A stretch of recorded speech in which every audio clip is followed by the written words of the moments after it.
Stephen saying before you press stop. Order whatsoever, no laws of the people, then there's no guidance. This is just to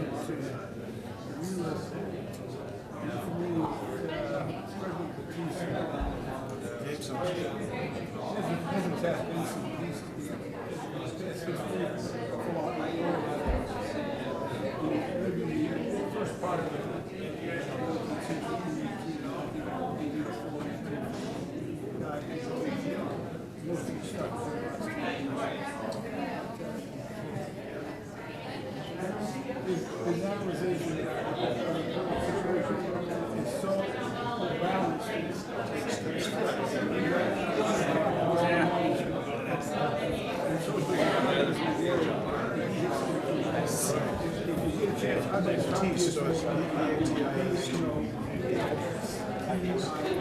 Yeah. I think I'm seeing it. I may be seeing it, not seeing it. If you don't see it, Ladies and gentlemen, we'll welcome the council back. We'll get started. I gotta shake your hand here. Hey there, sir. Look, I did not get a chance to say something about that guy's piece. And he apparently put it in there. That's great. Oh, there it is. Yeah. We were in a closed session once. And I was doing that on my name badge. And it was shooting Councilman Miller in the eye. It's like, Mayor, I wasn't paying attention. I was just sitting here doing this as we were talking, and it was reflecting right back. It was kind of funny.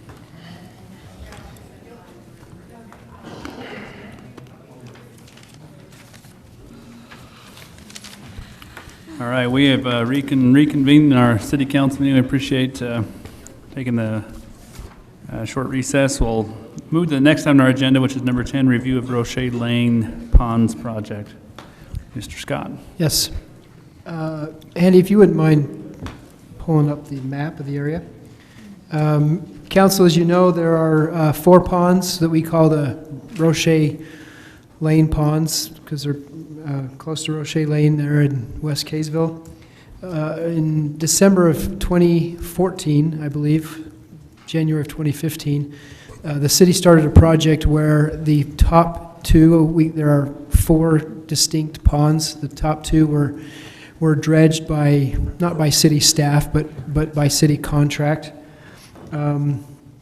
I think there was some acknowledgement at that time, and that remains so, at least on the staff level, that because the city contributes storm water to this system, that the city bears some responsibility in some of the maintenance that must take place, that, as Mr. Riddle mentioned, that these ponds do silt up on a regular basis. And so tonight, this is an effort for, we've been meeting with area pond owners. I think there are 7 individual owners of these ponds. We've been meeting with these owners the past few months, talked about some of the needs that they see in this area, and that staff has also felt is a priority. We're also working with these area owners on an agreement. I think something that's been neglected in the past, just having the legal ability to put water into the system, and I think this agreement is two-sided. It protects the city in using this system, but also protects the owners in knowing that the city is going to be a partner in this system. So here we are tonight, looking for direction from the council. We'd like to talk about what our proposal is, and make sure that we're going down a good road, a road that you agree with. If not, we're open to changing that. We have several pond owners in the audience tonight, and if it's okay, maybe we could turn the time to Mr. Thompson to talk about maybe some of the specifics about what we've proposed to do with those 3rd and 4th ponds.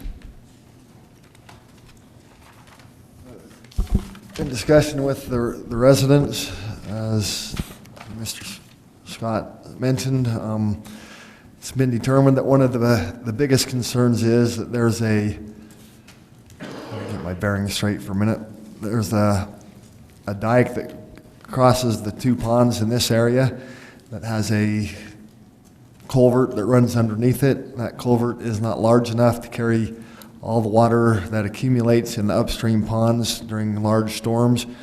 And so the ponds fill, and then they back up, and they back up the ditches back into other property, creating some concern that if that trend continues, that eventually we'll start causing some damage to the properties in that area from just the elevation of the water in those ponds that can't get through. So it was felt like the first thing that needed to be done was to put in a facility or a structure that would restrict the maximum height that the water elevation could get to in the pond. As we looked at that, we determined that the best way to do that was with some sort of a spillway. There's also a need for access across that with not just with people in vehicles, but with farm animals as well. So the proposal is to put in a box culvert across that dam area with the floor of that box at the elevation designated, and the box big enough that the capacity would be there so that the elevation of the upstream ponds would be limited essentially to the elevation of that box culvert. So that's the project that's kind of been deemed as the first step or the next step, the most critical thing to do. The other item that we've looked at doing is to go upstream, probably to Angel Street, where the storm drain comes across, in this area here, adjacent to the road, and put a structure that would be a clean-out facility, would be accessible, that our vacuum truck could very easily drive down, stick the hose in, suck the settled sediment out, also the garbage that floats on top, just to eliminate the amount of sediment and garbage that gets into these ponds. There's also been discussion that possibly a similar facility near Rocha Lane would be beneficial in that same regard. As Mr. Scott mentioned, in return for the city doing those things, we've asked the residents to formalize our ability to discharge stormwater into those ponds. And once the ponds are put into that good shape, that then the residents would take over maintenance. The city uses those ponds for stormwater fairly extensively. If you follow the drainage basin all the way up, it goes to what we call the Court Water Ponds, just east of the rail trail in Old Mill Village. That connects to the USU ponds over here on 50 West, which is connected to the DATC detention basin over here by the high school, which receives water out of the Burton Elementary School detention basin, which is fed by Fruit Heights. So essentially there's water getting here on a normal storm that comes basically from Highway 89. So it is an extensive system. It's a pretty critical portion of our city's storm drain system. So we feel like it's a benefit to the city to formalize that agreement. You know, they've been dumping water since the first house in that drainage basin was built. Additional water was going into the system. However, the city does not need the ponds there for any storm drain function. This is the Great Salt Lake right here, so we're not highly interested in detaining water to slow its flow down. But the residents like the ponds. Mr. Hershey uses it for watering of his pasture and his stock, and other adjacent property owners use it for largely recreational activities and other uses with their own private property. So we feel like they have some responsibility to maintain the pond structure of it. We feel like we have some responsibility to maintain the storm drain portion of the property. So the agreement that's been drafted and proposed spells out that we'll do those projects, and then in return, the residents will formalize our ability and easement to discharge stormwater into there, release us of some liability, and take on some of the maintenance once we get it to a point where the maintenance should be reduced. So that's the plan that we're going down. Also, in your packet is a engineer's preliminary opinion of probable cost of that culvert system that Andy described. So it's $41,313. And in addition to that, do you have a sense of what those hydronic cylinder? We got an estimate on that too. They're estimating just over 15,000. Okay, so we're well into the $55,000 range between just those two items, which is why we're here tonight. We wanted to, before we go out to bid, which I think we're ready to do, we wanted to make sure that this is something that we didn't want to go out to bid and have those bids rejected by the council. So we wanted to make sure everybody's on the same page. And I don't know what kind of action we need from you tonight, except for at least a nod in the head that we're moving in the right direction. Yeah, hey, Andy, just a question. Yes, sir. So originally, if you go back a long time ago, I guess this is just a natural ditch that's been going down through that area for a long time, or? As I understand the history, originally, Holmes Creek that runs down here and goes straight out to the lake, and I've seen evidence that supports this story. It used to cut across, and this was the channel. At some point before my time, apparently Davis County cut this ditch in to take the water straight out. So it is a natural channel. It's where the Holmes Creek water historically flowed. There's been a irrigation diversion put on Holmes Creek that puts water down the east side of Angel Street. That's one of the primary sources of water. The discharge of the USU ponds has historically come this way as well, through what I understood was called the snake ditch that ran through the elementary school and the junior high school property. Discharges into that same system. So city stormwater has been going down through there actually for quite a while. Since before we were a city. Before we were a city? Yes. Okay. That's a while ago.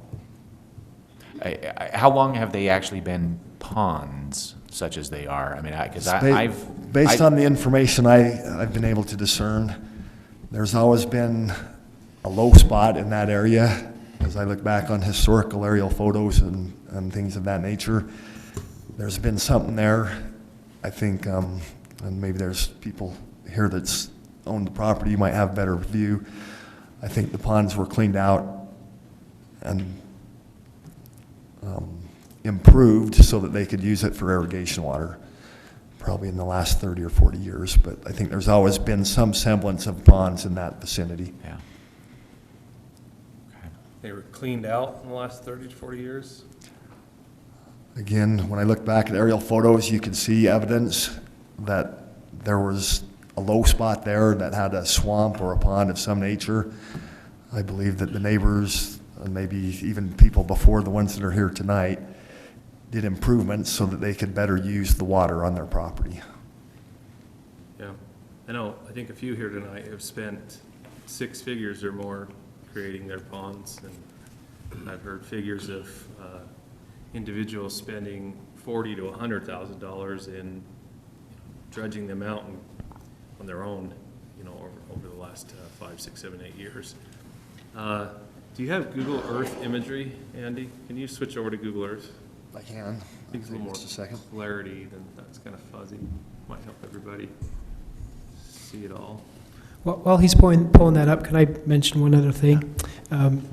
We got a letter from a resident tonight who raised some good points, and one of those was, do we set a precedent here in doing something to these ponds that we'd have to do in other areas where the city contributes to stormwater?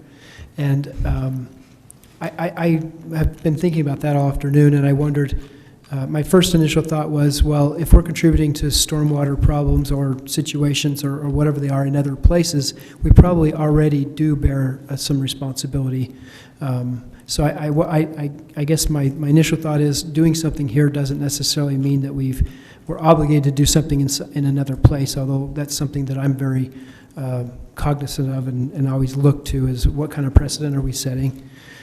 So it's a good initial thought, and I'd be interested in what Andy thinks too, knowing our storm system better. Are there other areas like this where, because we're contributing to, with additional water, are we impacting an area negatively?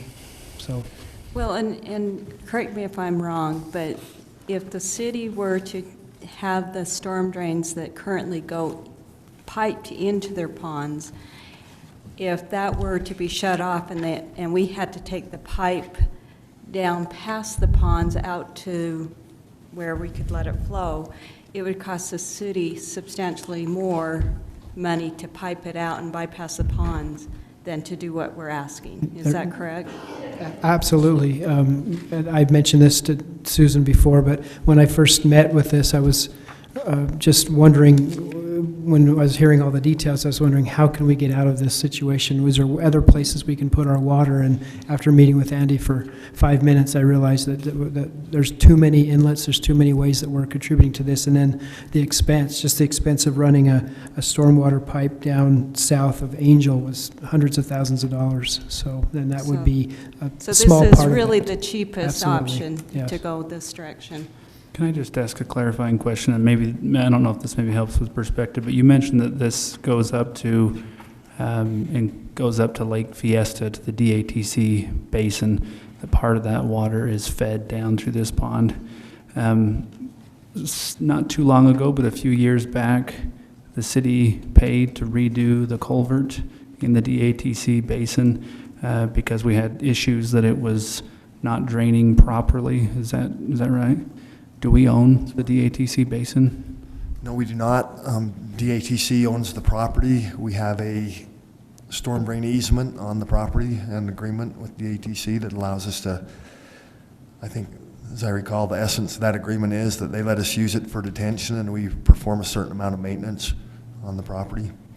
Okay. So is that the reason why we participated in that project, was because we use their facility for our storm water? Yes, sir. Similar question. Did we do that at the Utah State University ponds? Have we financially contributed to those? They've been silting up over the years, and I know quite a bit of history on those ponds. They do have a silt collection trap at the entrance, Yes. which we're supposed to maintain, which I hear that schedule doesn't get followed. USU ends up paying for it. Not the issue on the table, but, you know, is USU going to come and say, will you dredge ours out? You know, and then I think in what Shane Scott's referring to that he's leaving out is, what about every detention basin in the city owned by HOAs that ends up with 6, 7, 8 inches of silt after a huge event on their grass? Do we send our crews out to clean that up then? It depends. Or those are actually like soccer fields when they're not messed up? Many of those basins are specific to the development, and the HOA owns and operates it. It's just their water coming from their development. If it's a regional detention basin, then typically, yes, the city does the maintenance. Similar to what the mayor mentioned on the DATC, what we did is dig out the dirt and put a concrete pad, I believe, and some other work because silt had collected at the outlet facility at DATC. If I may respond a little bit, Shane, you know, we had a scenario a while ago where we helped out some people who weren't able to even enjoy their backyards. They couldn't grow grass, they couldn't grow trees, and they had multiple homes flooding out. Another one just flooded out actually over the winter. I don't know if you've heard about that, but you know, and there was an email and there's a line in here where it says, I am extremely concerned, however, that a precedent of help or bailout has been set by the council. This is something as staff we strive with each day, not making a decision for one that we are not prepared to make for all. So that's my main concern, and imagery is up, but Chris, I want to be respectful. You had a comment. Yeah, I was just go ahead and turn it over to you. Oh, thanks. Come back. I think the same could be said also. You had mentioned the Lauder detention pond, which actually I'm very familiar with since that's just a couple of blocks from my home. I don't know who owns that, actually. I don't, we don't have an HOA in that subdivision, so, you know, is that The owned? Old Mill Village to the south of the old, whatever, court subdivision. Mill Farms. Old Mill Farms. The Old Mill Village, which does have open space and a HOA, took over Court's Pond when they built their pond, and so they own all that property in both the ponds that are Well, and I now know one that in pond. the past, the city has done some maintenance on culverts. In fact, I think we had a too small culvert at one point, and it was modified at one point. We've done some minor work there, yes. Yeah. Oh, good point, Chris. There is another pond, Wellington Detention Pond in West Kaysville. It's about a 2-acre pond, and it's an HOA-owned property, an HOA-owned land. I can't remember the year, it slips my mind. No, it was 2015, it was February 2015, where, you know, they were distressed, their HOA. I've seen some of the letters they've written. And yeah, you know, there's another one where we as a city went in, and the estimates there where we spent about $150,000. You remember the job? Yeah, up off Second North. No, this is bottom of West Kaysville. It's actually just north of these guys, half a mile, Wellington. Okay. Anyway, but filled in a 2-acre pond, piped all the inlets to the outlets, you know, 400-foot runs of pipe, quite extensive. So I guess it has been done before. That's the hard part. But, so what year are you in, Andy? I don't think that looks like This is the year. current. One more left. There you go. What year? You're in 17? Says 17. So, though, that's what I think that was just February of, well, it looks like it changed. Are we still in 17? Maybe it's just my eyes. 17, I think he changed. Oh, it should be 317. Well, that's funny. Click that right arrow, and see if it's maxed out right there. Okay. Well, anyway, I guess that's what it looks like right now. I think that was just February when Google shot that. Can we scroll back to, I don't know, around 2010 or so? I believe those centralized, the ones in the middle, I believe, are the, well, no, all but the big ones at the bottom were worked on in 2014. What year you can keep going? 11. There's one, yeah. So who made, someone made a comment about a channel earlier. I don't know who it was. Was it you, Andy? Yeah, he did. Yeah, that really, a channel was really the all that was there before. And you know, we could keep going back on the timeline. So it does seem like a channel could bear some shared responsibility. You know, just speaking out of the box. Yeah, here we go further back. You know, you can tell that you've got the, you know, the bottom ponds, which I think, you got, here I got a laser. So I think, if I'm right, I think what took place in 2014 was from that red line down, or sorry, up, forgive me. So up in this region is what took place. And then down here, these guys have all borne the cost, you know, of dredging, creation of the ponds, permits of the ponds, and maintenance of the ponds, and, you know, and so up here, I guess if we take a look, you know, it looks like we had a nice little waterway. I've heard several different versions of the stories. I've had a chance to actually spend quite a great deal of time with most of the residents down there, and tried to reach more. I guess there's talks that up here at Marion Roche's, and folks, I'm just trying to figure out the history of where this started and where it's been and where it needs to go. But up here at Marion Roche's, he's a great gentleman, by the way. Met with him, yeah, where it comes off Angel and comes down through him, and right through there. About to there, I think Marion ends, somewhere in there. I could be corrected by anyone in the audience, but. So met with Marion the other night, and Marion didn't seem to express that he's ever had any problems or concerns. So I guess I'm just confused where the project was then, where it's going, and do we have some agreements that we can work off of from December of 2014 that were created then when that was done, or? I think if you allow some of them to talk now, and they could probably fill in the history, at least Mary Lee, Marion's daughter. She could tell you their portion of the problem and what they've dealt with. Oh, it's chairman, I guess. Yeah, I think probably the thing we want to make sure we do is give an update of where we're at, and then open it for everyone to address the council. Are you pretty much done with your update on kind of what's brought us to this? Explained our position at this point. Okay, sure, that's great. Well, we'll reconvene a call to the public and go ahead. Just to give you a quick background, you've asked some of the history.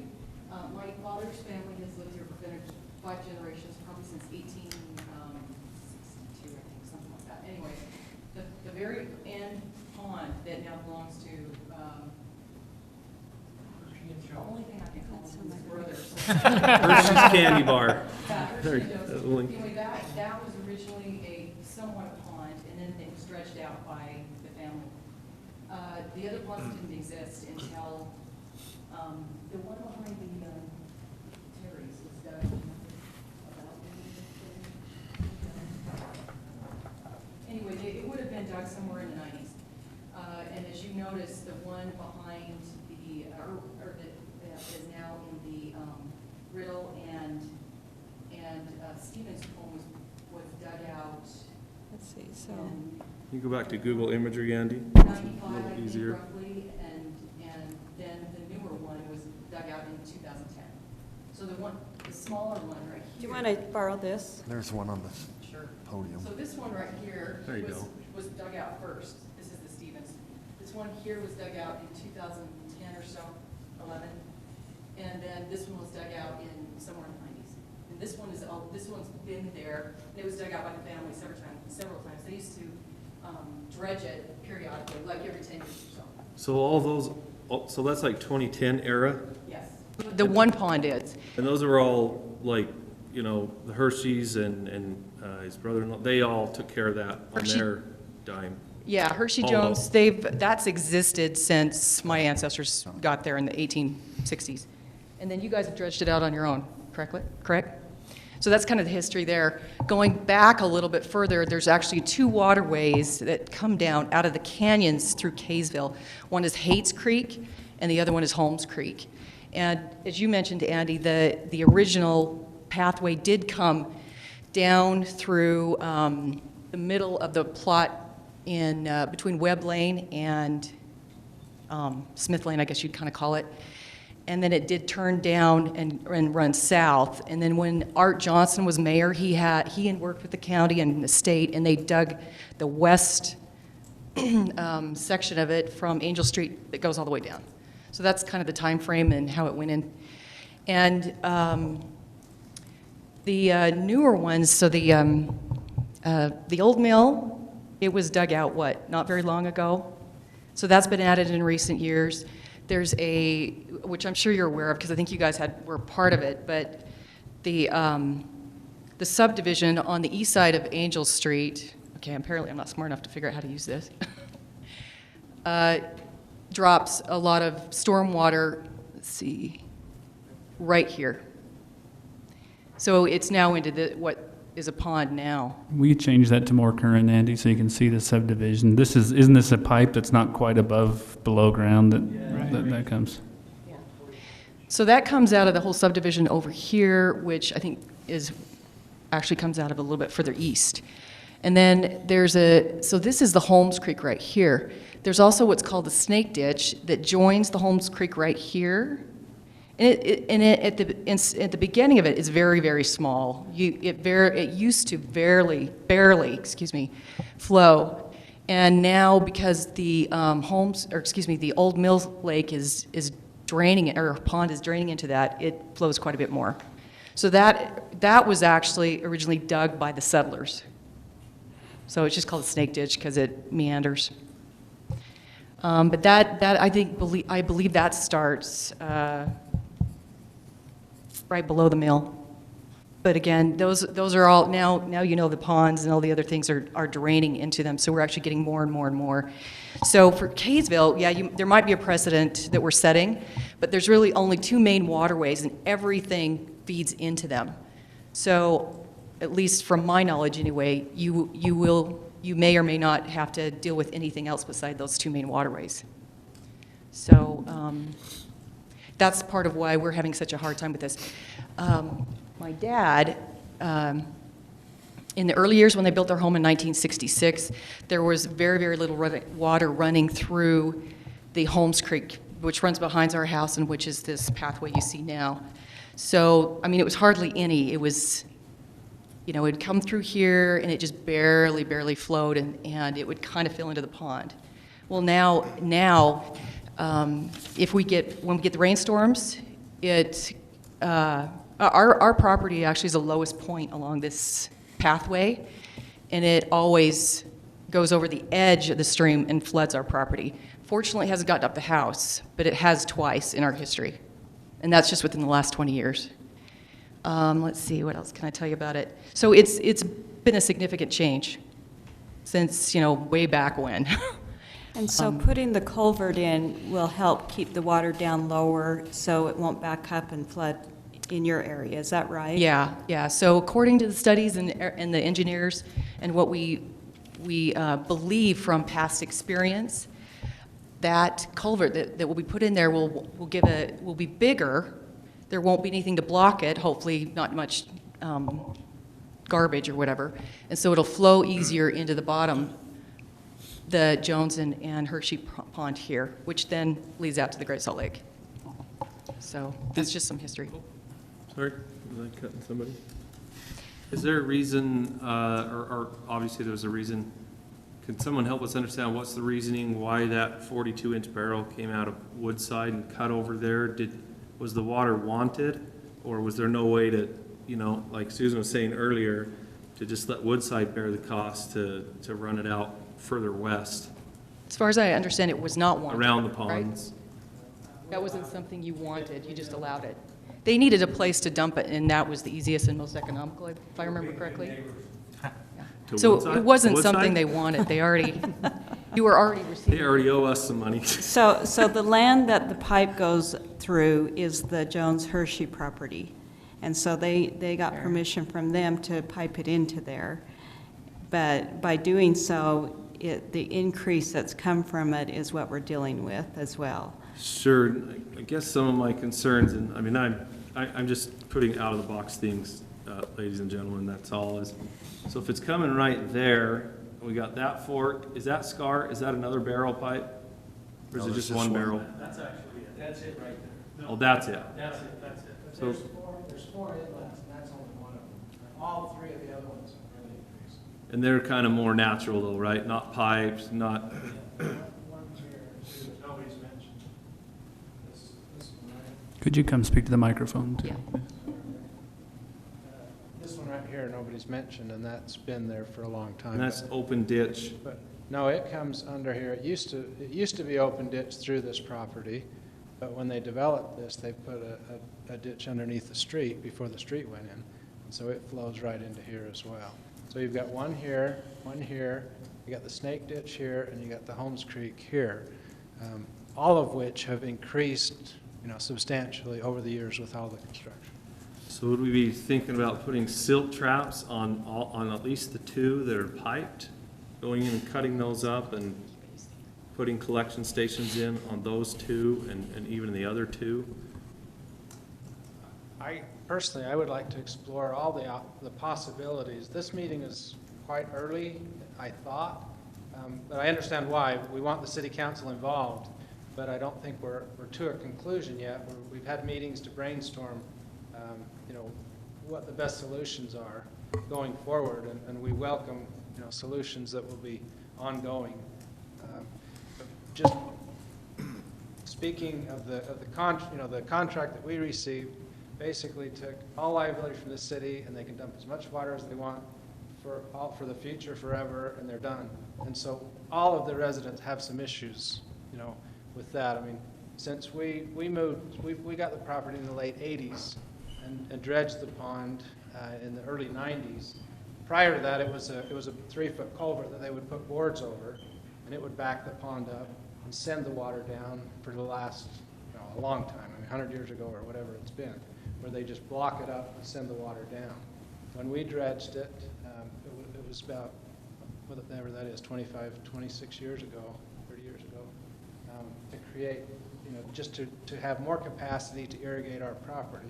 When we bought it, it didn't have the water rights and the capacity. So the pond itself, I think, is definitely a value to the city for a few reasons. I mean, it's water storage. It's definitely storm drainage for the whole city because those two drainages drain down to this point. Scott and I were estimating that in the 25 years we've lived there, we've had probably over 100 community events.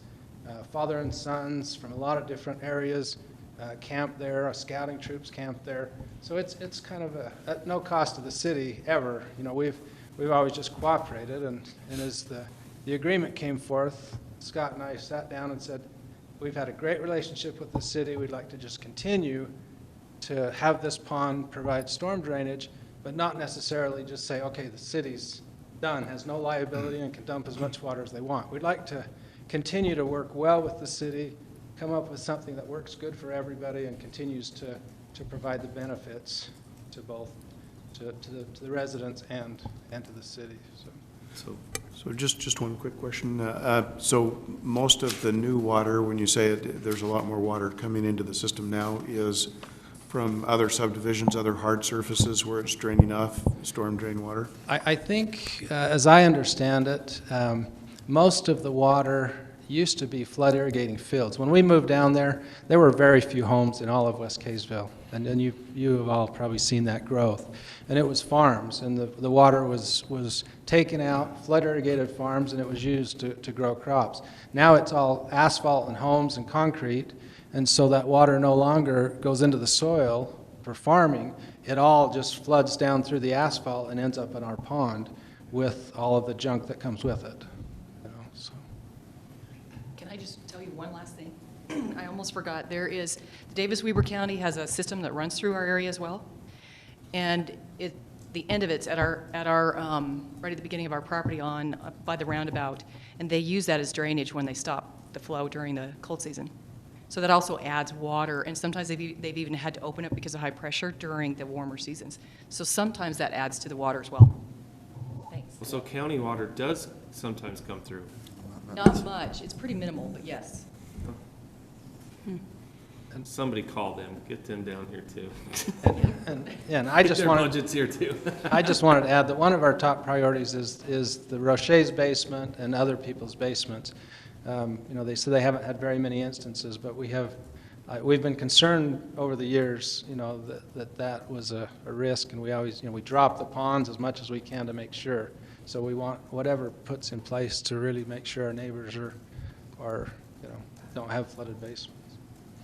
Just to clarify as well, we're not looking for this council to adopt any kind of an agreement tonight. That's just preliminary. We haven't even got that far, so we're happy to address any of the concerns that individuals still have with those. I just have one thing to add. My name is Barbara Riddle, and I just wanted to talk to the dangerous aspect of the silt. We purchased the home in 2010, and the pond was already there. We can't use it for anything, and we still can't use it for anything, even though it's been dredged, because the silt just comes down and it lands. That's where it deposits, is right in that pond. My son jumped into it one day, and I literally had to go get a rope and throw it to him to pull him out, because the more he moved, the deeper he sank. And I almost lost a horse in silt as well, because he got stuck and we had to get a tractor to come down and pull him out. So it's a dangerous issue. It's not cool. It's not fun. And the ponds, really, right now, it's just a retention pond where the silt jumps. So thank you. Thank you.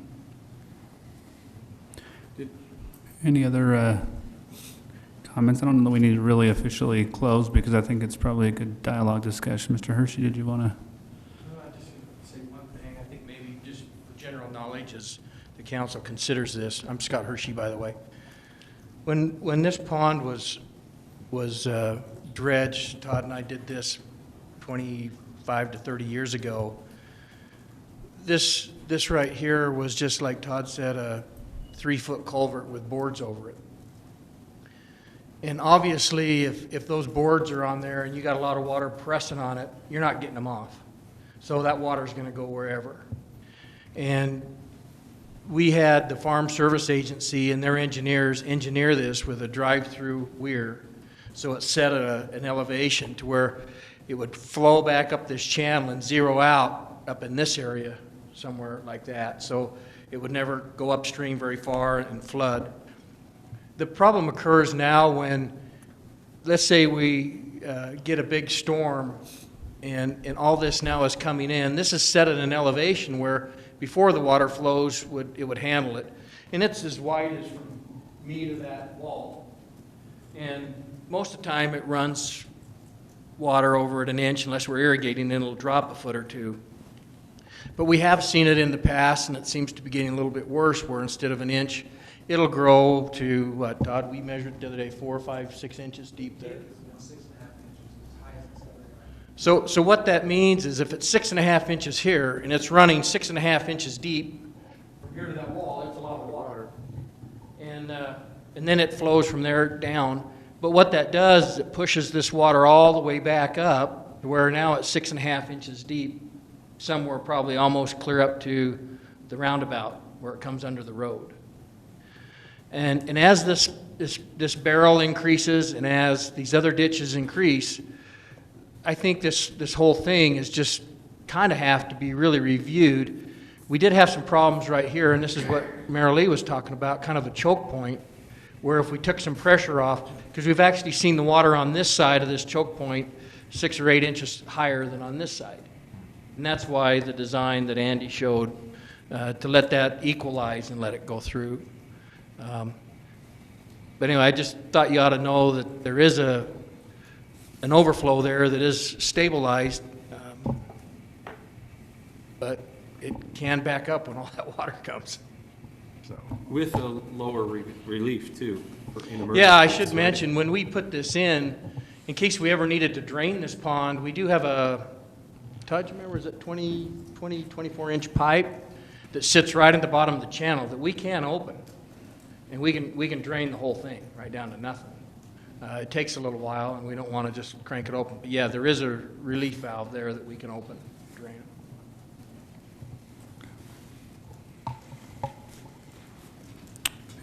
Any other comments? Okay, council. Couple things, just in hindsight, you know, maybe just for future, next time we deal with scenarios like this, it would have been nice to have Woodside bear the cost of a sediment trap right there. And is that the north one, guys? Yeah, and the south one somewhere in here? There's another one way south, clear at the engine. Yeah, it's way down here, right? Dumps a tremendous amount of trash. Is that that's the cow one? Okay. Yeah. For those of you that didn't know, there was an international news story of a cow that went down and crawled into the pipe and made its way all the way up to about that intersection. And some walkers were walking down right there. And I just have to tell this story. And saw the little grate in the road and looked down in the grate, and there was a cow looking up at him. And it made its way all the way up and... it was clear up Western. Up on Western? City barbecue. Is that right? Wow. A full mama cow, not a calf. No, that's full-blown kill you cow. Yeah. Old Bessie. Wow. I can only imagine that, you know, walking down the street and looking in a storm drain, seeing a cow. Any council member wants to go down, and there's some green gates across that road, but we cleaned it up. I spent several hours with some contractor bags to clean up last fall. It's not as bad yet. Sometime go down there and look at the trash. I mean, it just goes down the grades. I don't know where it all comes from, but it's pretty bad. And that's exactly what's going to happen in those upper ponds. That really would be a bad thing, I think. Agree. I guess I'm the only one with comments, so I'm sorry. I just wanted, what are you looking tonight? I guess I from the council? wanted you to know that we're going to start moving in this direction, looking at bids, and there'll be bids coming back to you. You'll have to address those at that time. We just didn't want to put this out to bid and have it thoroughly rejected. We wanted you to understand the project, and if we have some consensus that those bids will be looked at appropriately, we're set. So I think it's pretty clear from what we've heard tonight that the vast increase in water flow that's going through this area is because of the development of the city.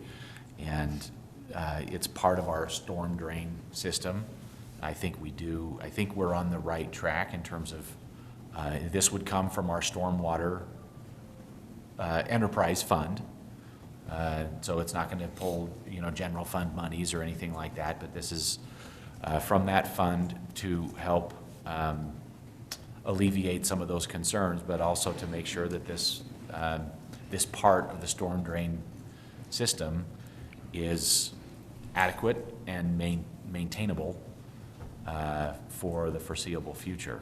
And I think that's, I think we're on the right track in terms of moving in that direction. It seems to me, I mean, obviously there's work yet to be done to hammer out the final details of who does what and how, and I think that's an important part of that ongoing discussion. But it seems to me that it's a reasonable part of our storm drain system, such that our involvement is not setting a precedent, but is continuing our, what we've done in other areas, and probably I think is a good approach. That's. Yeah. Please. Just something to consider as we move forward. The one other thing, Andy, if you could move that back up there. We dredged this out 25, 26 years ago, and I think the Riddles up here on the far north end get the brunt of it because the silt that comes down hits open water there and settles out first. But there's going to come a day when there's homes all the way around this thing, and you won't be able to clean it out. I mean, I don't know how to do it then. But we've noticed since we built it that there's probably, I'd say it used to be over my head. Now I can walk across and it's up to my waist. So we probably picked up 3 or 4 feet of silt in that in 25 years.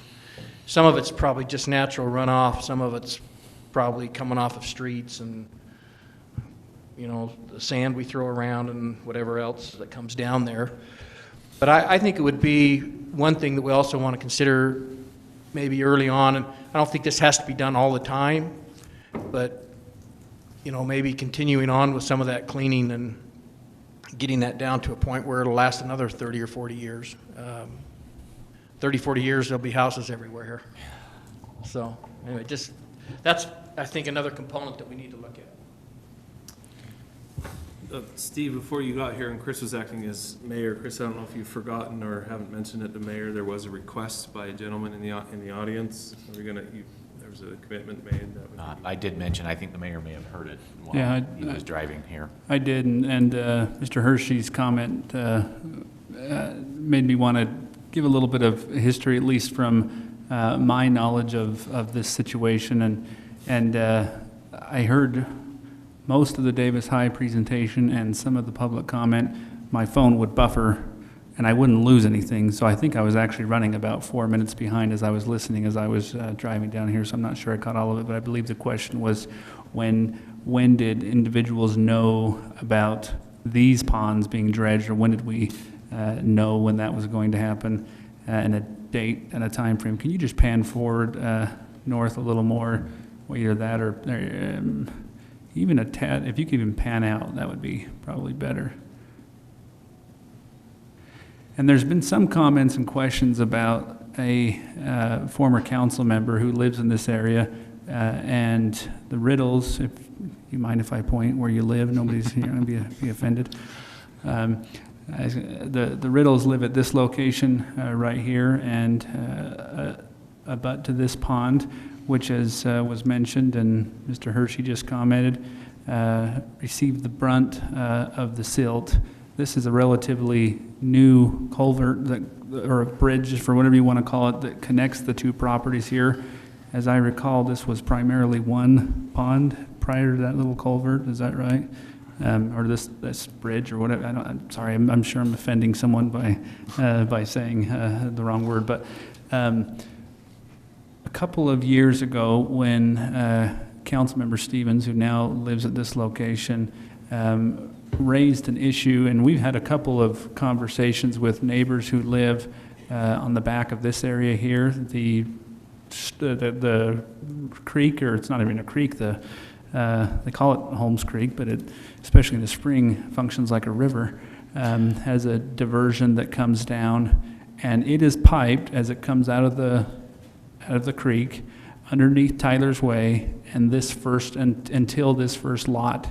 At that point, it enters into a dirt ditch, so it's not piped, and it's a regular dirt ditch, which is subject to erosion. Comes underneath this part of Angel Street into this little north west corner, or maybe it's just the west corner of the roundabout, underneath the Rocha's property, as Marilee commented a few minutes ago, and then down into these ponds. The question was raised by Mr. Stevens at that time that this entire area has a real issue that needs to be addressed by the city.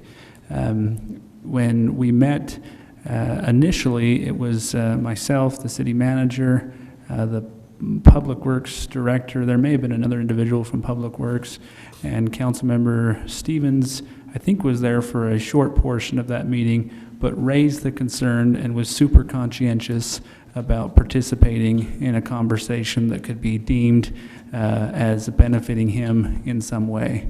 As we had, and I can't give you an exact date, but it was a couple of years ago when it was first initially discussed. The very point that Mr. Hershey made a few moments ago is that at least for this movement that is not in a ditch and does not have any kind of a silt collection system, that first pond ends up fronting a lot of silt. The neighbors who live across the back of it right here, as I understood, I know there's a couple of them here, had drains that drain into that pond that at one point when they drained into the pond, and then eventually came to the point where the drains were completely covered underneath the surface. So they came in, the silt built up, and now their drains didn't function. In the meeting that we had with the city manager and the Public Works director at that time, we said we need to look at a overall strategy for this entire area. I think a couple of the issues that we have in regards to silt buildup, first of all, is this section of creek or ditch or whatever you want to call it that's currently unpiped, that just happens to be on our agenda this evening to talk about piping that ditch. At that time, we talked about the need to possibly dredge all of these ponds, and what participation the city should have in that. In hindsight, probably what would have been most ideal is to say, let's get a comprehensive plan in place first, and then go and address those issues. I will tell you that now I was not involved in the design. I was not involved in having it move forward, other than to say we felt like we needed to do something in this entire area. It was determined by the city manager at the time to move forward with this initial dredging and then work with the neighbors. We did meet with the neighbors at least once a couple of years ago to talk about what a long-term plan could look like. Now, admittedly, lots of things happened since that point, including an election, a new city council, a new city manager, and the focus on following through on doing what we intended to do and what we're talking about tonight didn't happen as quickly as it should have. I think that created an impression that the former council member Stevens was somehow pushing for some special treatment in his area, and I get it. I get how that can look. I can just tell you from being in that meeting, I don't think that was ever the intention, at least not mine, and I certainly believe not a Councilmember Stevens or the city managers or the Public Works director. But as you look at this entire area, it seemed pretty clear to us that either this ditch needed to be piped or a silt catch basin needed to be installed either here or if a pipe's installed, maybe maybe a catch basin's installed at the creek with the diversion boxes, but something to help catch that sediment, into the pond. You still have, as Mayor Lee mentioned a few moments ago, you still have this other arm that comes in from Snake Ditch that at one point was just a meandering little ditch that came through the two schools. I remember when the junior high was built or was in the planning phases, it seems like, Andy, the Snake Ditch went right through the middle of the school, or at least where the footprint was going to be, and has since been ditched piped and now comes into this site and location. So to the question that was asked prior to when I was here, when did any of us know? I can't give you an exact date because I just don't recall, but the involvement of the council, or rather not the project, was bid out and came for a public process. It did not come before the council, and it was an administrative decision made by the city manager and the staff at that time, which was also within his limits to authorize the work. And so I was aware that we were going to start doing work in this area. Mr. Thompson was in those meetings, and I think would probably support or vouch for the fact that the intention and the discussion all along was an overall project, but somehow it just didn't get us to the point that we're trying to get at tonight. And just aside from all of that, and just my experience in working with Councilmember Stevens for 4 years, I certainly don't want to speak to his financial abilities, but aside from the fact that I was in the meeting where he was very conscientious about having this going forward, it also just doesn't add up to me that he would have been a need to want to benefit for something on the back of the city that wasn't needed or deemed appropriate by the city staff at that time. I think where we missed, and maybe where it causes some issue, is not having, as I mentioned in hindsight, going through and saying, okay, is this really the biggest problem? And that was really the root of our discussion in that meeting. If this is silting up at the rate that we say it is that really the first thing that we need to get in and address? And at least I think in my mind, and I think those who were in attendance, that would be the approach, was to hit the first one and then come back and do the subsequent steps and then get it fixed. Because if we contributed to the problem, let's get it fixed and work an agreement to ensure it's maintained long-term. In hindsight, probably would have been better to work the agreement instead of just try and help where we can and be responsive. But hindsight's always 20/20. Was there ever taxpayer dollars previous to 2014 when these ponds were done? And I'd like to preface, though, if I've got some facts, storyline that's just objective. If everyone declines to hear it, I'll just rest my peace. But was there tax dollars ever spent on these ponds before 2014? Please keep in mind, I'm not arguing. I have no agenda to argue against helping you folks move forward. I am struggling to get a grasp on the history, though I appreciate, Mayor, where you've taken us with that. I would like to answer the question to the sir in the back, the sir in the back row there. I can't pinpoint the date when I learned about this, but it was in spring of 2015, in which I brought it to Susan Lee's attention. And Susan Lee, I don't want to speak or fill her mouth with words. I will say, though, my recollection of it, Susan Lee was not happy with it. And I've got a lot of points, guys, and if you would rather if we get to the point you don't want to hear from me anymore, please just tell me. As we start up here, if we start at the beginning, okay, so the way I look at this as a former excavation contractor is the core of what the city needs is to be able to get the water from point A to point B out of the city. right? So if Marion's channel is working, as long as it has an exit, then why wouldn't Marion's channel work all the way out to the lake if it's freely flowing? No dams, no nothing to start having the silt back up, which, by the way, the ideas that we're talking about here, I do believe will increase turbulence in the water, and I do believe it will help exit the silts. So I do like a lot of those ideas. I'm just trying to figure out, where did it start? And I asked the question earlier, was there an agreement made? And, I just want to throw out some very objective things. Why don't we then, if a waterway suffices, these look like ponds to me, and there's a dock over here with rowboats on them, and a little nice isthmus over here. I'm just concerned. Andy, can you flip back to like 2010 or 09? We take a look at where this has gone over the years. There we go. This obviously worked, and that's what it was. What year are we in? 2010. We could go deeper.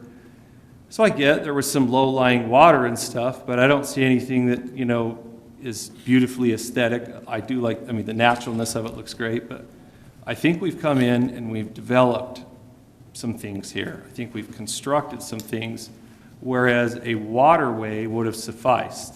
This looks like perhaps it probably is somewhat of the natural flow, and then down on out through here, a network. I get we have more volume now, but if you understand water hydraulics, digging a pond 30 feet deep creates a storage reservoir, but it doesn't help the top elevation. Once it's full, and if it begins to raise, it's going to start getting into, like the Bessinger's backyard, and Marion's, it's going to start coming out of Marion's banks. But if it flowed freely, I guess one of the ideas I have is, I feel like perhaps the city could look at this as, well, we get what's going on here, and maybe a city is responsible for a waterway, a channel, but maybe the city would look at that and go, okay, here's the cost of maintaining an annual channel, and because we do need free flow of it, and we share in that cost with these folks, along with maybe some control devices, but I do wish that those would have been required to be put in by Woodside. We've been down that road last year with another issue. It's probably not going to happen on their end. But, so, I like equality. So I would say these got turned into beautiful ponds. If we go back to the new image, we don't have to, Andy, it's okay, but all this got dredged out, excavated, and I have an invoice for $10,000 here that was paid for that, and I believe there was, I spoke with some people, and there was some work done up here. I don't know if the boat, I heard a couple hours was spent here with a 75-foot long reach track hoe, but there's about 38 hours of track hoe time, so I believe that was spent here.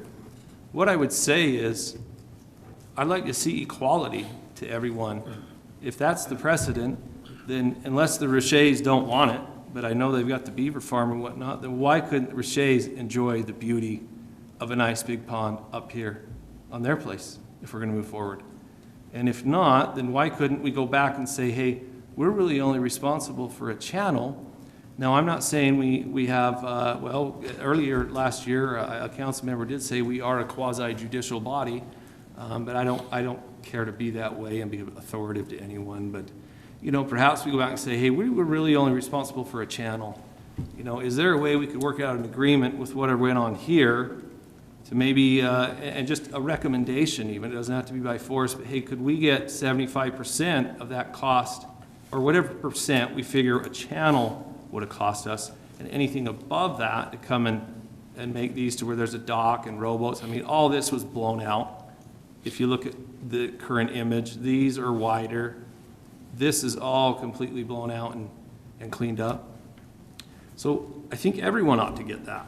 Or I think perhaps the city ought to maybe just make a recommendation of, do we just make a recommendation so that we can move forward in good faith, knowing that we made restitution to the taxpayers.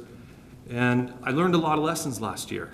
I really did in my first 6 or 7 months on some painful experiences. And But I learned about this, like I said, in 2015, early on, through some ground requests, and I wasn't looking for it. Ron, I wasn't, it just, yeah, all these invoices I had requested on some other things, and I went, wow, what is this? And so, you know, I'd like to ask, where's the agreement? I guess it's already been answered, there isn't one. Where's the agreement? Why wasn't there an agreement? Why did it involve an elected official who's bound by serious ethic codes in the state of Utah? And so where's the disclosure of that? There are some concerns. I feel like going forward, I think people in the city perhaps could say, hey, what are you doing down there? Why didn't you at least try to address some of that and give people an opportunity to say, yeah, you know what?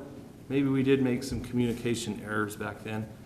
I think that would maybe help really move forward for the rest of these folks. Could I address that just a little bit, with mine? Mr. Riddle, before you do, I want to just make sure Mr. Adams is done, Councilman Adams is done with his comments, and then sure we'd invite you to. Maybe I can just share kind of a little bit, maybe. I would just ask you, what do you own? Can we get ownership? Yeah. Is that you that right is there? my pond. So that's 100% on my property. Well, sir, just to make sure we're clear before, maybe if you're a little upset with me, I'm not saying you're bound by the Utah State Municipal Elected Officials Ethics Code. So I'm not really referring to you, Okay. if that helps No, put that's you at fine. ease. No, so that pond that you just referenced is 100% on my property. Okay. So, and as we had mentioned before, that is where the majority of the silt falls out of the water. So 2 years ago, it was dug down 14 feet. To date, 9 feet of silt have returned to that pond, and it's only 5 feet deep. When it was choked full of silt, that's when a lot of that, if you will, the additional silt was collected below, and the cattails then grew in that area. So I don't think it's Are these cattails or is this land? the gray portion were cattails. So most of that Is this dirt or is this cattails? That's cattails. Okay. So that was always a wider body of water, but once the silt collected, it just choked and then all the obviously aquatic life. But it's still doing it now, though. It is. Even with that Oh, going. it is. It is. So, and that's why I So- hope, we can come up with a remediation plan of putting in a collection box around the roundabout area before it drains through the Roches and then into my property. Now, I had mentioned this before in a meeting. That pond, I'm perfectly acceptable to have that piped. I don't have a problem at all. I think the city and I probably share the same point of view. I'm wanting water to go from point A to point B, and if that means putting in a culvert, I would support that. Now, there's other residents that use that property, use that waterway for their recreation purposes, and they obviously have a different point of view. But there's plenty of water there for me to enjoy, but if it behooved the city well and reduced maintenance or anything like that, I would be open to that as well. And looking at this entire setup, I don't think the question has ever been about water freeing flowly. Because to Councilman Adams' point, I think if you just let the whole thing silt up, eventually you're going to say, great, well, the water is freeing now flowing above the silt, and we silt all these ponds up by doing nothing, and our water is still going to skim across the top. Now, again, I'm not a hydrologist, so maybe I'm being too oversimplifying that. I don't think the issue was ever about water flowing, and I still don't think the issue is as much about water flow as it is the development in the city ultimately making an impact on what is there, and what responsibility do we have to maintain, or to say, okay, because of our contribution here and down in the cow pipe and the other one in the snake ditch and Holmes Creek, because of our contribution, it is silting up. And if you just told us to take our water elsewhere and you just allowed it to pond and stay ponded, then it would probably not silt up. And so I don't think it's ever been a a water flowing issue as much as what the city, and I say what the city has allowed to happen, this long predates me, but what the city has allowed to happen in regards to development and talk about hindsight. I mean, I'm talking hindsight like 30, 40 years, long before anyone allowed any of this to come in or allowed this to come in or anything at all. That would have been an ideal situation, is to have something in place. Now, there is one thing that Mr. Thompson said a few moments ago when we talked about DATC. The point that I was trying to make is, did we participate in some kind of structure on a private property, even though it's public property, but not our property? The answer was yes, but he also referred to an agreement. We have an agreement with the DATC that says we will do this. And that's what I think ultimately probably has been missing for the last 40 years. The intent there was to say, all right, well, let's do two things. Let's try and get working on addressing the problems while at the same time working for an agreement. Let's not get caught up in the bureaucracy of talking about, hey, we need to get these things fixed. And as I mentioned a few minutes ago, in hindsight, I think that would have been probably ideal. And ultimately, I think what the city manager is asking for tonight, he's saying, look, we want to get some of these things done. You've heard a couple of folks say tonight, yeah, we want to get them done too. We're not sure we agree with the agreement the way you've got it. We're not interested maybe in just having you foot the bill for this culvert and then walk away. I think they recognize that there's going to be a lot more long-term.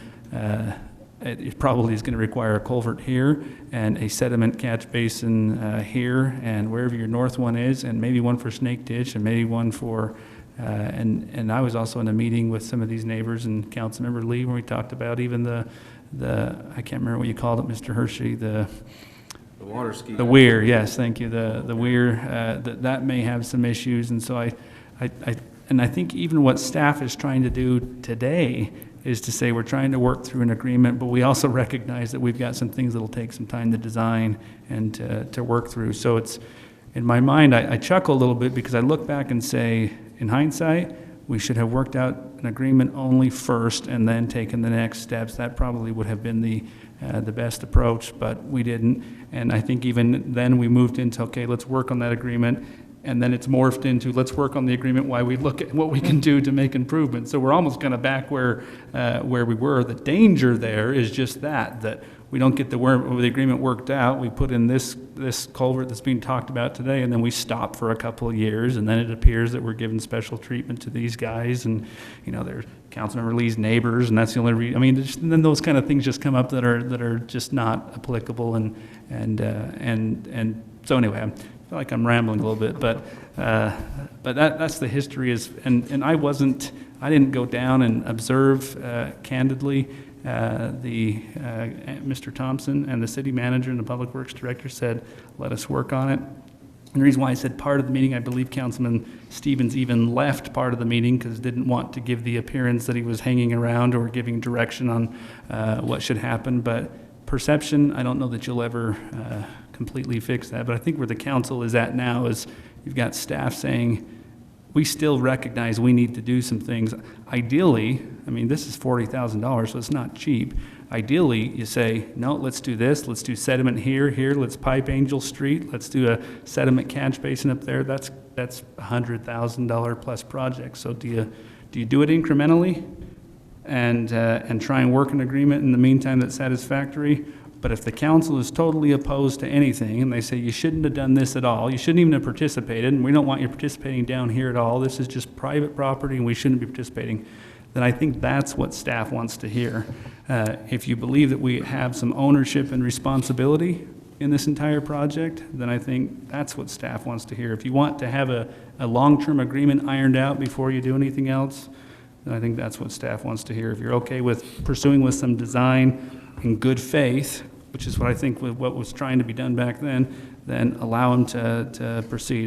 The meetings that I've sat in that Councilmember Lee has put together, that would be my interpretation, is that most are comfortable with that approach. But again, you only look back and say when it kind of comes back to bite you, or you're dealing with perception issues. But I would just clarify, I'm not talking about just willy-nilly abandoning these folks and letting it all silt up and let our water just keep flowing over the top. I was meaning that if really a channel is really you think about it, there's many channel waterways that exit all the cities in Davis County out to the Great Salt Lake. And they go and dredge them out. The county goes and dredges them, and some are 10 feet wide, 20 feet wide, whatever they are. I'm just saying that really, if we look at the core, I think a channel is necessary for the city's needs. And I think as we look going forward, I do believe that this is the right process. I do believe what the folks have done here tonight and Councilwoman Lee has been working on for a long time is the right way to go about this, thoroughly. You bring a case one by one to the council and everyone, we work it out. Was there any kind of monies received for Woodside being able to take a shortcut here instead of going clear out here to the lake? Could I ask that? Did anybody receive, Woodside just did that, and because you guys were like, hey, we'll take the water, cool, good. I was hoping that would be the answer, because that's less complicated than if there was. So I can't get over the concern right here, just for the sake of, and if someone would advise me that this is not my role as a council member, I'm definitely happy to just be quiet. But I feel as a fact-finding individual, and having been 2 years, I pleaded with Susan Lee, and she was frustrated and wanted to try and help, but she couldn't get any help on it then. We just wanted some understanding. I'm just vague here. I'm not vague here on the Riddles. I think that's wonderful where the Riddles are residents, and but I think the property line for this goes down around through here. If you'll bear with me for one moment, ma'am. The dredging was paid for in December of 2014, so the timeline is Planning Commission, April 11, 2013, was the first I have found that the Ron's Ranchette was brought before the Planning Commission. April 2, 2013, the rezone came in. April 6, 2013, you have preliminary plat. June 4, 2013, we have final plat. July of 2014, we have an extension of a final plat approval, and then the minutes don't carry on anymore from there. I'm sure the extension was taken care of somewhere, or the final plat was finally weighed in and out. And then the subdivision breaks ground at that point. And ladies and gentlemen, this is just timeline. Everybody can, and these are facts, these are timeline. This is helping people to surround their head around the issues, or just the facts. So 2014, this was kind of in for final plat approval, where the Ron's Ranchette is, that was owned by or developed by a council member. And I totally believe you, Mayor. I'm sure all the utmost ethics were, I'm sure he removed himself from the room. I actually see that in the minutes. I think that's wonderful. Where I'm unclear is the disclosures that a council member, and then the timing is all of a sudden we're going to develop this, but for the last 20, 30 years, there's never been a tax dollar spent. And there's been great, massive amounts of money spent from this point down by these folks, over 6 figures on their own. But then we all of a sudden, tax dollars come into play here when a development comes into play. I'm trying to give some clarity, some timeline, perhaps maybe some of the ways over the last 2 years I've thought about it. I'm not here to condemn anyone.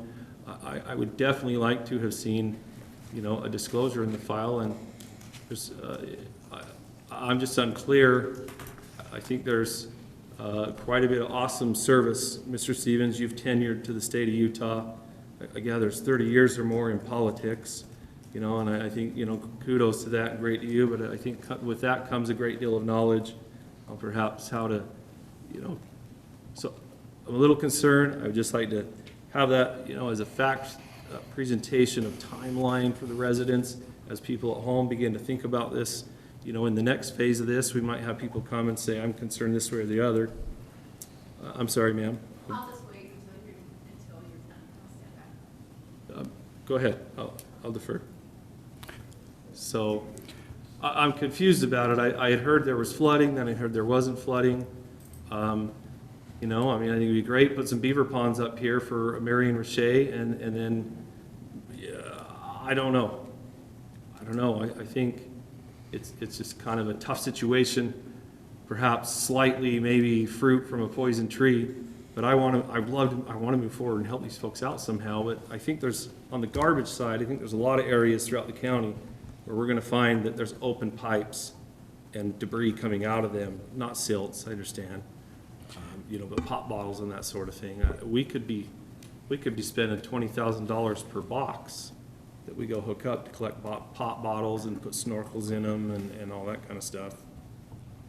So maybe there's just something I could address, because I think it might be pertinent to what we're talking about. And I think Councilmember Adams raises a fair question, and that is, you still have a perception issue of work being done that is adjacent to a council member's home. And that concern was raised in a city council meeting last year. There was a comment made that the state auditor was involved in reviewing city funds that were perceived to be used for personal purposes for a council member. And that was the question asked, was why is the state auditor not uniform in looking at these items, at these issues? The day, I believe it was the day after that meeting, I thought, you know what, that's a valid question. Reached out to the state auditor. I copied the council, or subsequently forwarded the council what that email said, and asked them to review this issue and asked them to coordinate with the city manager. Not because I didn't feel like I couldn't give any unbiased opinion, but I was there in the first meeting when this was talked about, and so I felt like we need to make that request. I cannot speak for the state auditor and to what level they did in their review, but ultimately reported back to the city manager that they found no reason to pursue any question of inappropriateness for this project. Through the review of emails of the city, the Davis County attorney also reviewed this issue. Again, I can't speak for him other than to say that they thoroughly reviewed the matter and determined that there was no wrongdoing in this process. And so I shared that, received that word recently and shared it with the council. And so I think probably the question for the council to ask is, what would you like to continue to deliberate how this was handled with the history that we've received and heard, with the review from the Utah State Auditor and the Davis County Attorney, both saying, indicating that they don't believe there's reason to further question it. And I'm not trying to kill the discussion, but at the end of the day, I think the council needs to probably decide, are you interested in still deliberating on this issue with the work that has been done with those independent bodies? I think it's helpful to get us moving forward to help these guys so that it's not, you know, something that's lingering in the community, and that we can get clarity on it. I think it's beneficial. And I would like to say, you know, with all due respect to the two departments you've raised, has anybody on this panel been contacted by them? By either of those departments you raised, the auditor or the county investigator? I was. You were? Mm-hmm. And then you and I spoke about it, and this week we had a conversation, and that was a few months ago when they spoke with you, I believe, and I said, have you seen all the file and the invoices on the job? And you said, no, I haven't.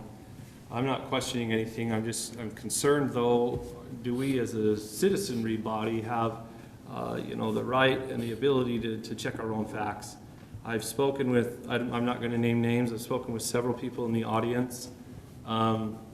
You know, if Ron, given that he's got such tenure in politics and was in this chair a year ago, doesn't mind, I spoke with him and he says, no, I haven't been reached out to by those departments, and neither has anyone else down there. So I just don't understand where you come to a conclusion on something when, you know, was it an extensive, did you send them documents, or was it really just, this, I just don't understand. It was over several days. Mine was with the county, with the state auditor. The county attorney's office I never spoke to about this issue. So you haven't spoken with them, and no one up here has spoken with them? I have spoken with the county attorney recently via... I mean, like in an interview investigatory scenario, not like just an email back and forth kind of thing? No. But I would just say that you kind of, the advantage or the disadvantage of asking for an independent third party, and let's just take this issue off the table, but asking for an independent qualified third party to look at something, like LTAP with roads. You may get a report that you like, and you may get a report that you don't like. And so, I totally respect where Councilmember Adams is coming from, and you had emailed me and asked me, would you mind asking the county attorney to elaborate? I forwarded that request to the county attorney and said I was under the impression that when your office says you're not pursuing criminal charges and decline, that it usually only the details, that's usually the only details of the statement that you make. Do you typically provide a report or justification as to why you have not pursued any charges? Please see the email chain below. And he wrote back and said, Mayor, you are correct. We only issue a decline statement. The other materials are protected records. We will do a more formal declined that lays out the bullet points of factual legal basis for that decision. My email to you was not our formal decline, just to inform you of the status update due to the issues that you had pending on the council. The actual formal decline will be more informative. We will get to that along with other issues. And then he says that he'll address anything else that he's reviewing later. So I think you get to the point of saying, sure, if we ask somebody like that to review it and they say we've reviewed it and we don't find that. I totally get what you're saying. I wouldn't be able to tell you, hey, we asked this independent third party to review it and they said no. That would have to be something. But I will tell you, at least from my perspective, now I don't get to vote. When I ask somebody like that to review it, so that it's not political, so that it's independent, so that it's an outside party, I feel like we're kind of accepting what their review is. But I think, as I mentioned to my email to you, you could certainly directing those questions to the county attorney and or the state auditor would be entirely appropriate. They may or may not determine to proceed, but at least it sounds like in this response from Mr. Rollins that was received yesterday at 7:42 a.m. That they are at least willing to give a more formal bullet point, factual, legal basis for their decision.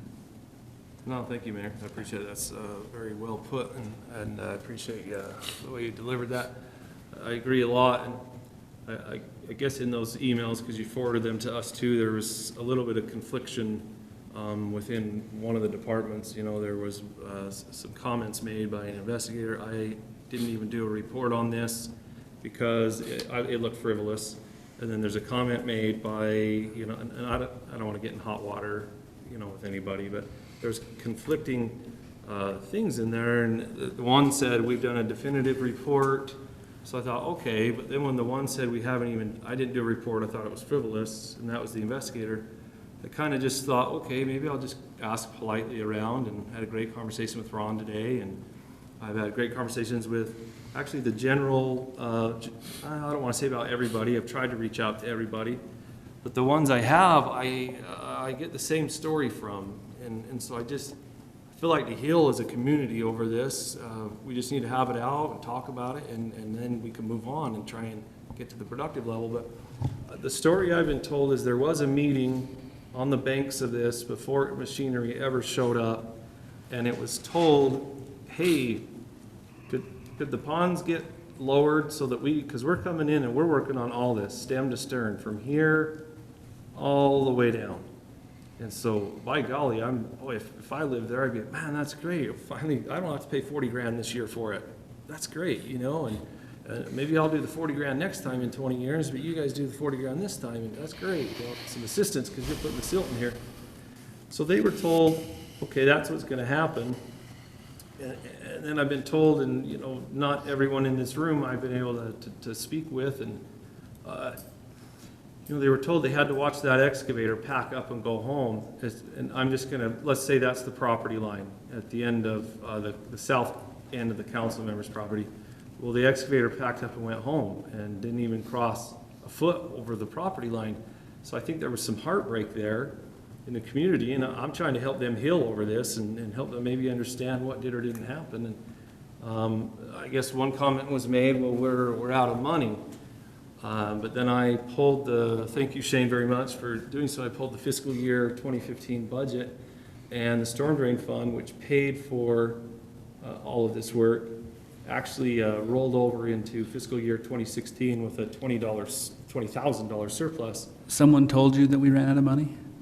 I would rather not name names. If we'd like to go into a closed door, I think it's inappropriate to, No. Maybe this will help you, Mayor.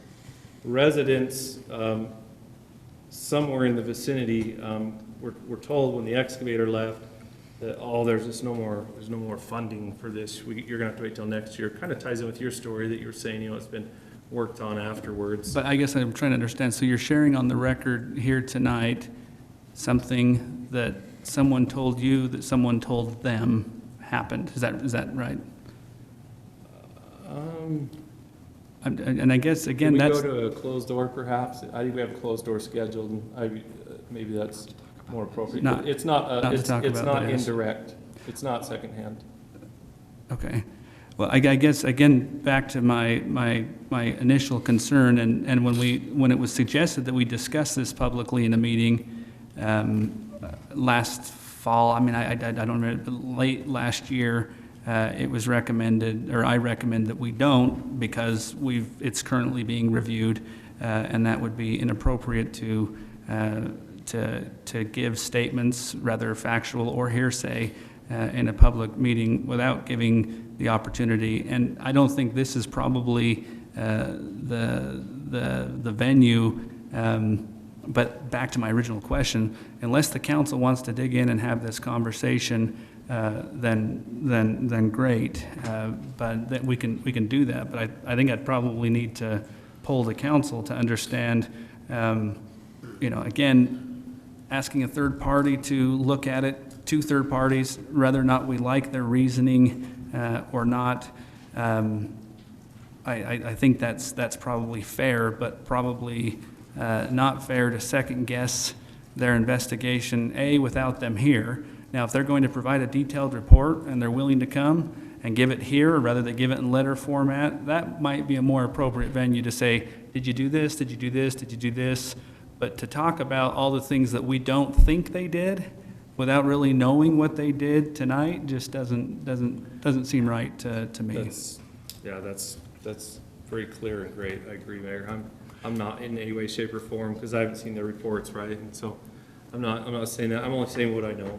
So you guys will have a little patience with me. I'm just saying what I know. Well, maybe that nobody had been contacted, and maybe that wasn't necessary. So just to wrap up, the excavator left, and I think a lot of discouragement was there because ponds were drained, whatever. I think there's some discouragement there. I guess in summary, to help, and maybe it's just me who's concerned, and if it is, I'm sorry, folks, for wasting your time. I know there's some citizenry that's concerned, and Ron, you're at the pulpit. I'd love to hear from you. Maybe we could just help hear that, there was no disclosure, that there was track hose, being funded by tax dollars on my property, and either way, and even if it was just a channel being created, I think that still, according to Utah State ethics, would require some sort of a disclosure. And not only that, but how about we just ask him to speak instead? I mean, if you want to hear from him, that's a great idea. Maybe just ask him. Thanks, Mayor. I'm standing here with a lot of mixed feelings. I sat in that chair and I was thinking if I were there, I'd say, Ron, just don't say anything. It's time to go home. But I just would like to just briefly kind of share my memory. I think if you were to check the time that I was on the council, one of the things that I worked at the hardest was to follow up on concerns, and I'm sure you're the same. And I'm telling you, I started to get some urgent concerns from the Riddles, from 4 or 5 neighbors that are east of them. These people were telling me that their drains were within that much of being covered with silt. And they were concerned. I'd taken the mayor a couple of times over to Marion's, and I was really concerned about Marion, because I thought if the silt builds up, it's going to interfere with the drains of 4 or 5 people. It's going to cause Marion more of a problem. So I'll admit, I started working on it. But the only thing I ever worked on was that pond, because to me, that's where the problem was. And I appreciate the mayor kind of refreshing my memory.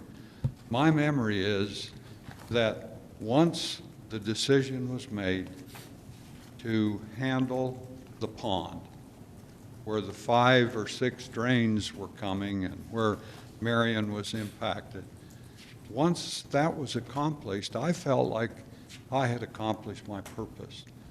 Now, the mayor might remember better, because I don't know exactly what happened between the city manager and certain directors, but I heard that what they decided was that it would be foolish to do all that work in that pond and not do some things below it, because it would just cause it to fill up faster in the future. So those decisions, I can tell you from the best of my memory, I didn't have any involvement in that. That was a decision that the city manager was involved in, and maybe a department head. And I feel bad, you know, that these kind of things have happened. Let me just set that aside and just share with you kind of my perception of where we ought to go. I think personally, if we could put in something that would, in a major way, reduce silt in that system, I think it could be a very cost-effective investment. Because I think if you could come in with a backhoe and a dump truck 2 or 3 times a year and clean it out and haul it away, that would be a tremendous savings. And I believe, from the standpoint of those of us that live over there, that would give us a real feeling of you know, that this has been helpful. I was involved in walking over to look at the additional crossing, and it was my understanding that they were going to proceed with that, and that's kind of where my involvement ended. But let me say one thing. Thanks for your willingness to consider this. I really believe that the city does have some responsibility.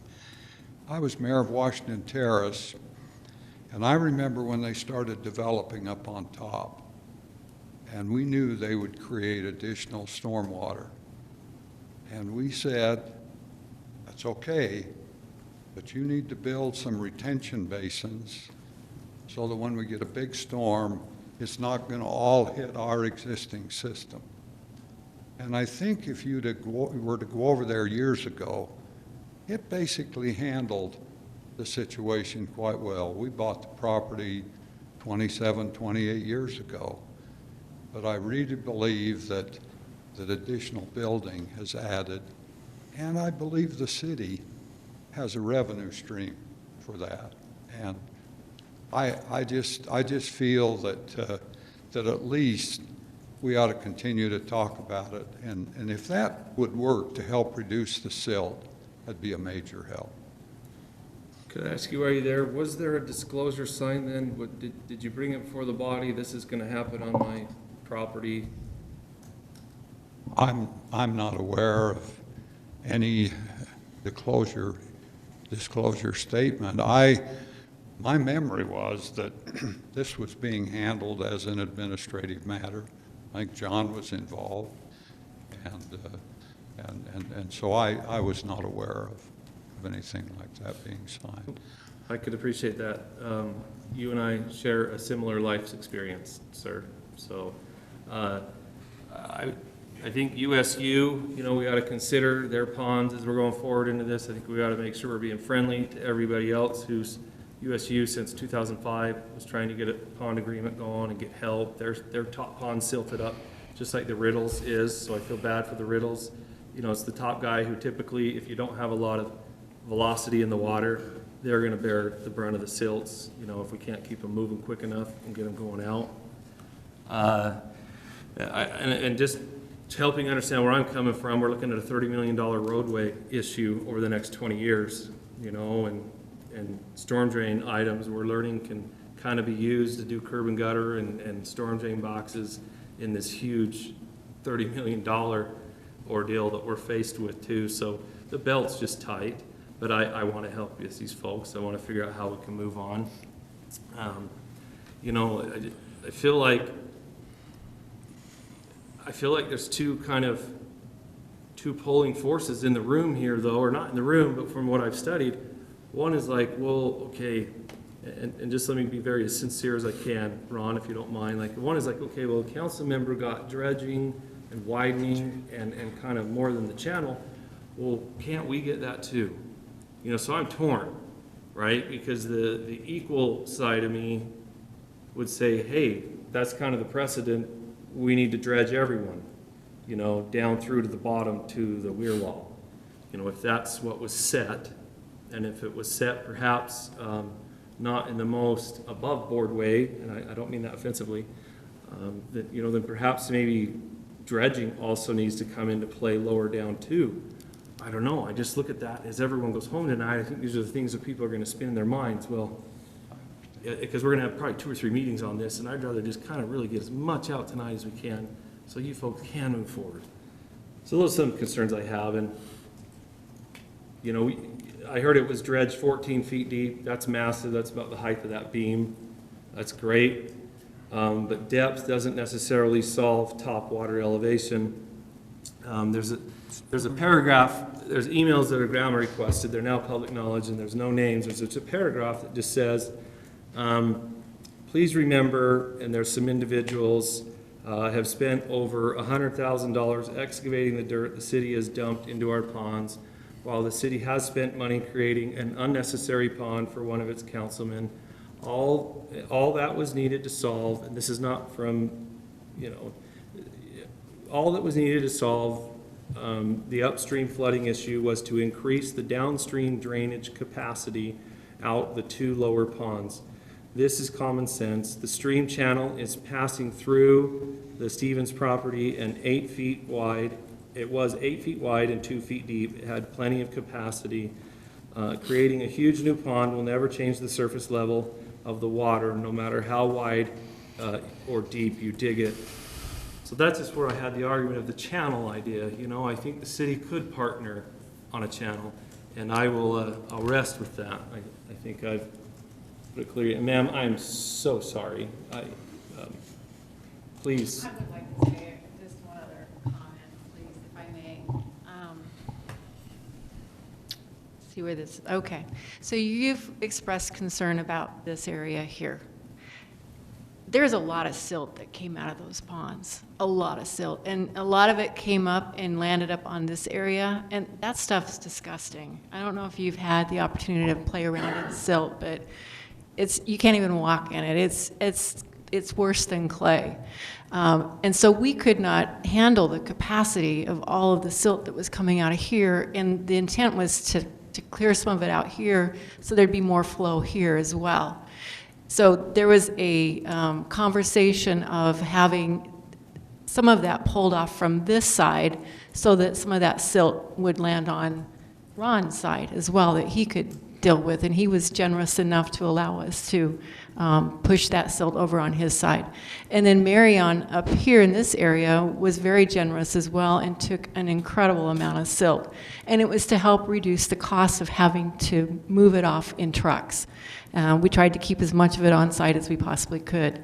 We're still not to the point where we've completely reseeded the pasture. We're still fighting between putting them in the topsoil. We brought in tons of truckloads of topsoil so that we could put it on top of that silt. My husband has become quite adept at a tractor trying to move it and to spread it out and to make it more even. We weren't even able to use half of the pasture for a while because it was just, that's where a lot of that silt landed. So there's still work to be done as it relates to that. And quite frankly, now we get to deal with a lot of geese who have found that this is a great place to habitate and we can't kill them. So we love that too. Yeah, I think we have exhausted this conversation, probably to the point, back to the staff's original question. Actually, I think it's more of a report, but maybe if we could just get a brief, well, I'd even welcome a motion if that was appropriate, if rather that was to direct staff to work on an agreement first, an agreeable agreement before they proceed with any costs, or rather you authorize them to work in good faith with an agreement and with additional costs, or rather you want to tell them not to do anything at all. But probably to the point now where we need to get some direction. Do we need to make it a motion or just give direction? What would you prefer? You don't, but motions are always nice. But we've been anticipating doing these things simultaneously, so doing an agreement at the same time while working on the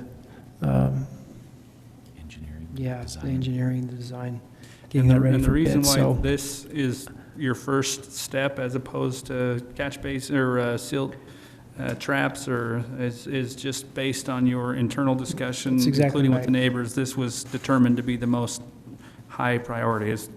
It's not like a sidewalk issue, but you kind of look at all the needs and say, yeah, it would be great to build all the sidewalks that we need right now, but prioritizing what's needed first, is that what? that's brought exactly this to the accurate. point? We talked about dredging those third and fourth ponds. We're hoping that maybe this system will help flush some of that out. We may still need to go back and revisit that, though. But There is kind of a financial helpmate. About $280,000 storm drain project was struck down last year, so the fund, well, Dean's not here, so the fund, I would imagine, is in excess, the storm drain fund. I don't know off the top of my head either, but we kind of put these two, this $40,000 weir system and then the $16,000 silt catcher basin. He's got a big fancy name for that No too. dredging at this point. Is That's what we were thinking, is maybe we do those two things based on our conversations with the owners. We do those two things first. That's what we think we can afford first. And then I read the agreement differently. I didn't feel like we were just signing the agreement and then we were leaving it in their hands. But we did want to make it clear what we want to do now, and then maybe it probably isn't appropriate for us to say we'll do X, Y, and Z in 5 years, but we will continue to be partners in that system. The dredging discussion did come up here, though, and it seems like, as I recall, part of the question was, would the installation of this either solve that silt problem or make it so that eventually when you do dredge, it's not gonna return? Yeah, that felt like a higher priority. Am I not remembering that accurately? I thought that choke point solution was to make sure that Marion's basement didn't flood. That was my interpretation. I don't know if that's going to help silt. Any silt Well, I issue? think somebody had said at one point, but that by doing that flow increase would actually help the silt wash out more, so that That's there what I wouldn't be as recalled. big of a problem. Whether or not it's accurate, I guess it's a whole other. That's what we- Kill a couple of birds with this stone. No. I'm sure not. Yeah. When it- All right, so Well, I'll make a motion to direct staff to proceed in working with the pond owners on coming to an agreement with the contract between them and the city, as well at the same time move forward with the proposal to bring to the council on the first phase of the work that will be done on the ponds. thank you. Is there a I'll second? second that. Thank you. A motion by Councilmember Lee and a second by Councilmember Snell is outlined. Any further discussion? Just, I forgot this, sorry. Could I make a recommendation or an addition to that? Could we perhaps reach out to the Utah State Property Ombudsman and ask them for guidance also on the issue, where it's kind of public funds, private property? We saw not completely the exact same issue last year with the ditch in Hill Farms, but kind of similar, and the ombudsman gave direction on that. Is that We didn't Shane, ask, I guess it should be a recommendation to We didn't staff. put It it doesn't have to on go on the motion, maybe. Sorry, Mayor, that oh, was. no, I was just gonna say, we didn't ask the ombudsman when the city participated in the drainage in these backyards of the neighbors in west side, in this neighborhood just to the east. But we could certainly, if this council wanted to, ask for this one. Maybe we should have asked I know, I him back. we have partnered with other entities and helped in private property with it. I think the agreement helps with that, clarifying whose roles are what and those kinds of things. I'm not sure that that's a necessary step myself. So no, but we did go to him over the ditch. Would there be harm in going to him, or I guess? I think to clarify, we didn't go to the ombudsman. We recommended that the two parties who were conflicting over that issue in the Hill Farms ditch go to the ombudsman, and they got a determination. I don't think we had any. We actually did. I've actually discovered we did. I've got all the records on it, and John Thacker and Velshaw King actually did. I'd be happy to email those to you, Chris, if you'd like. Why don't, as just a comment to the motion that's been made, I trust that the city manager is going to ensure that we don't enter into an agreement that's going to expose us to liability, or if the council doesn't trust, that he'll not enter us into or bring us an agreement. But at the end of the day, that agreement's still going to come to the council. That's right. That would be the appropriate time for if council members want to do their own research or take it to their own, take it to the ombudsman themselves. I think that would be but I think the city manager, probably knowing what's going to be asked, will do that. So we have a motion and a second as outlines. Back to you, council member. Oh, I was going to say, yeah, that would be a great addition to my motion. Okay, so What you just said. amend your motion to, Include considering using the ombudsman when, Even for advice. for advice, You know, yeah. they deal with this all the time. Okay. Did that information that I do you still emailed- second? Oh, sorry. Yeah, I'll still second that. That's fine. Okay, thank Sorry you. there, Mayor. Did the information that I requested and then got an affirmative would go into the packet, did it go into the packet? I didn't check, and I think I emailed you, Shane, and I'm sure you've been inundated today, but I don't know. No, it should be there. I could be totally wrong here. I'm down at the bottom of the calendar and I don't see it. Invoices. The invoices, yeah, they're here. They're in there. Okay, I'm still loading, so. And the budget numbers. The actual invoices themselves? Yep. Okay, cool, thanks guys. Yeah, because in one of them, somebody talked about trucking earlier, and in one of them, there's $2,400 worth of trucking on that dredging. So a lot of that was exported and hauled away. And I think we're probably done with this discussion. I mean, we've got a motion, we've got a second. I think we've concluded to move on. So let's, Councilmember Garn, start a vote for us. Love it. Aye. Aye. Aye. Aye. Aye. Thank you. Voting is unanimous. Thank you, everyone. We'll look forward to hopefully some good progress. Thanks for sticking with us. We still got a little ways to go. Next item on our agenda is award of contract for Angel Street Irrigation Project. Mr. Scott. For some time now, the city's been looking at the ditch that runs along the east side of Angel Street between the roundabout and Tyler's Way.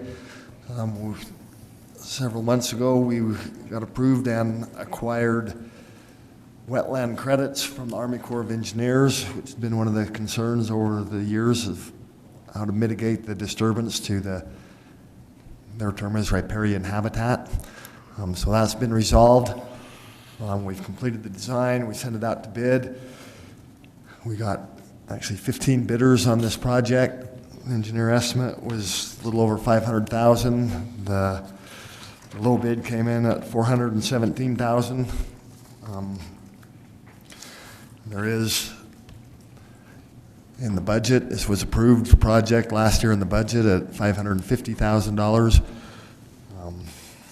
So we're to the point now that it's bid. We'd ask you that we award the bid. CE Butters Realty and Construction, Inc., and the amount of $417,408.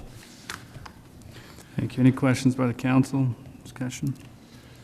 Yeah, well, I think based on what we just talked about a little bit, just this last item on the agenda, piping this Angel Street, this portion of the stream on Angel Street is actually going to help reduce a lot of the silt. We think it could help just because for two Or at least reasons. some anyway, maybe not a lot. Erosion. The erosion. Right, the erosion. And also the kids walking home from school don't have a ditch to throw their garbage The into bottles anymore. and cans. So it doesn't end up in the ponds because it's not there. Right. Well, and I think that's a good thing too. So I'll make a motion that we award the contract for the Angel Street Irrigation Piping Project to CE Butters as the low bidder. I'll second that. Thank you. A motion by Councilmember Snell and a second by Councilmember Lee for approval is outlined. Any further discussion? Sorry, Andy, all the property owners finally have come together, We're or generally? They're a little upset about the loss of some trees, but we've got them under They've control. been very reasonable. I mean, Cool. it's unfortunate in that regard, but they've been very, very nice about it. Harmony, though. Generally, general. they I don't think recognize the they're need for not the going to throw us a project. party about it, but they've been very good about it. Like their ditches. Yep, they That's, do. I mean, the nice thing is that we're piping that stream, and then that Angel Street can be completely widened to its design width, and, That's correct, yes. yeah. So, Thank you. A motion and a second. Councilmember Adams, you start a vote for us. You bet. Aye. Aye. aye. Aye. Aye. Thank you. Next on our agenda is clarification of councilmember requests from staff. Mr. Scott. Yes, Mayor, City Council, this is an effort just to get some clarification from you. I think it's been about a year ago, there was some action taken on your behalf that clarified what exactly the staff's role would be when council members make requests. Just in the interest of clarity, I want to make sure that we're talking about the same thing. I make a distinction between requests that you make that are germane to topics that we're talking about, that have to do with the budget, that have to do with anything that's a current project. I think those are important, and I want to encourage those to continue. I guess the requests that I'm concerned about are requests for old invoices and things that have taken place generally in the past, and clarifications on things. Those things that take a significant amount of staff time and effort. And in an effort to hopefully get some outside opinions about this, if you reference your packet, you'll see a letter there from David Church, as well as one from the Grandma Ombudsman who've talked about this issue. So there was, I think, the previous direction from council was if it took 2 hours or less, that we could go ahead and do it. But I'd never really heard exactly if that was the case, or if that was per request or per week or per staff member, or how that was formulated at the time. So. Okay. So you would like the council to, what then exactly? If you'd like this kind of requests to continue, I think from the staff perspective, those things in the past, we would like it to not continue. Or if it did continue, it could follow grandma rules that are already established, which would be there's a method of payment, there's a method of the hours that are involved, there's some remuneration to the city for that time spent. But if you feel like there's still some merit to those requests that are generally in the past, perhaps they could come to this body to be discussed first, and then evaluated on their merits. And then, as Councilman Adams knows, You're totally fine to go there, by the way. Oh, well, I just because I was going to say it's me. Okay, thank you, and I've appreciated our dialogue. I was looking back on my emails to get a kind of a sense of some of the requests in case that comes up, and it was almost humorous, our back and forth about I'm saying, why do you want to do this? I think I pushed back in some of those emails, and you've made your case about why those are important, and I'm open to that being important to all of you. If those things are important to everyone as well, that's okay. But I want you to know that it's important that everybody knows the kinds of things we're doing and I don't feel like a lot of those requests are meeting the needs and the goals of this day-to-day business of the city. So I think it's important that I mention that to you. Where this is about me, and I'm not offended, Shane, I'm all right with it. Matter of fact, I guess like I said earlier, it takes a long time to really kind of understand what you do as a council member, right? And I've definitely made my mistakes, as many people would attest. But for me, I kind of understood that that was kind of part of my role, and if it's not, I totally get that, because I will have so much more time. You know, I've just felt a sense of duty. So, you know, I formally apologize to the citizenry if there's a general feel amongst the city and this council that that's just been damaging and hurtful. But I felt a sense of duty in a lot of the work that I did, and you know, I know at the end of the day what I feel, and I think there was some good that has come out of it. And hey, man, I mean, if you take, like, if it's restricted and you're like, hey, you can't have this anymore, and you don't get a discount on the grandma fee, and it's like, yeah, baby, all right. Well, you're not going to get an argument from me on that, so. And I, you know, I don't ever try and, I'm not trying to be hurtful or anything. I just have an inquisitory mind, and, you know, I don't know if one on a body, anybody can speak for themselves. I don't think anybody requests much at all, aside from me. And, you know, I don't know if one guy on the body doing that is bad. And I think, and maybe you said this already, but I think it'd be neat if you kind of left it at your discretion. If you're like, oh yeah, that's easy, boom, boom. You know, or if you didn't, then I guess it just comes before the body, and then we're constantly dealing with that. And anything that you're like, then it was like, okay, I don't know. You guys, any direction you guys would like to go is fabulous. For me, this is all about time and Yeah. resources. So if it's something simple, that would be no problem to me. And you've come in and gone through minutes and things on your own, and that's great too.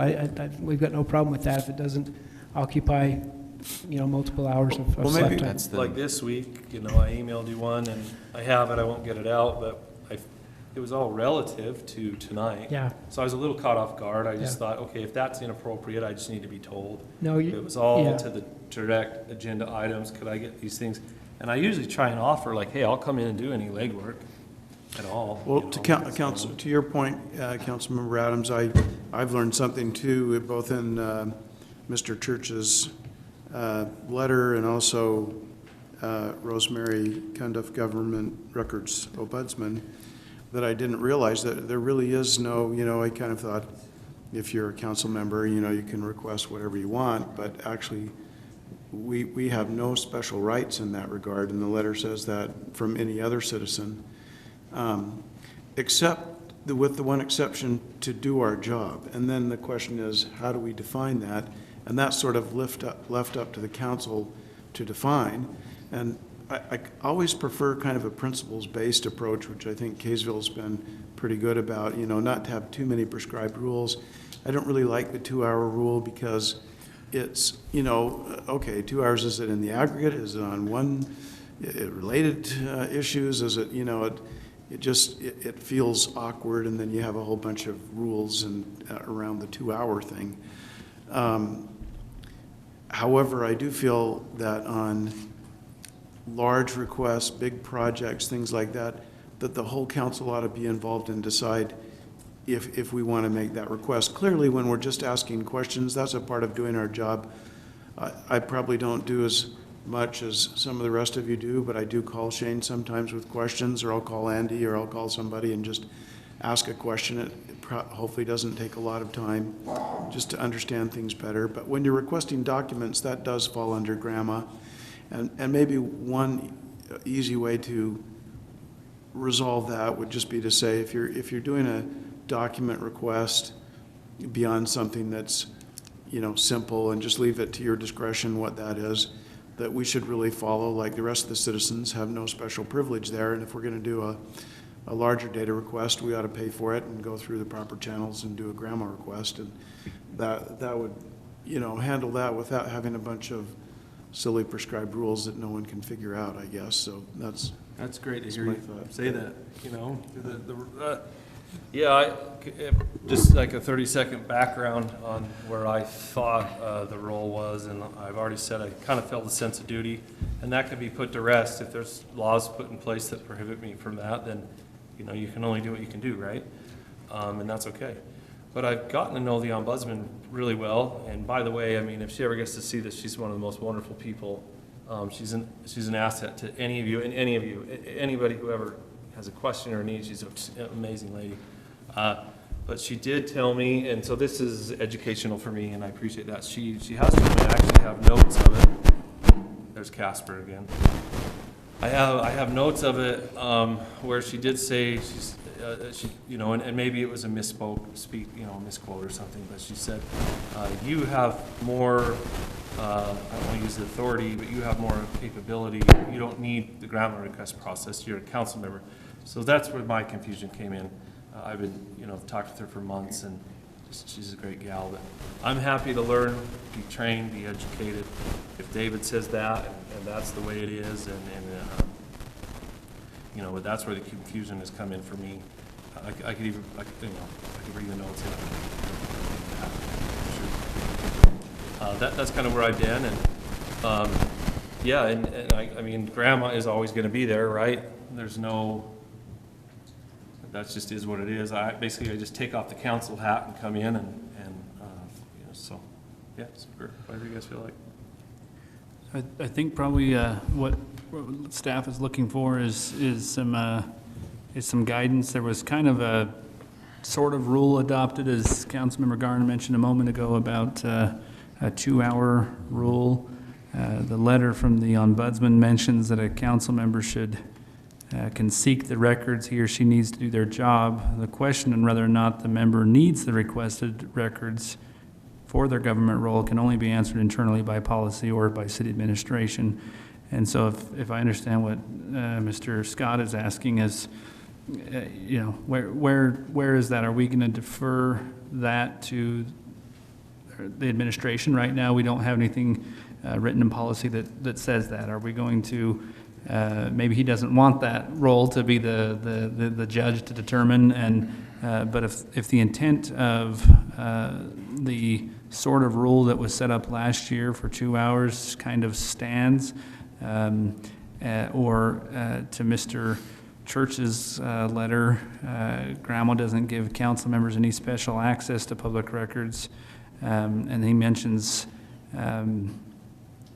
being elected does not bestow any special rights for rights to access to public records an unelected member does not have.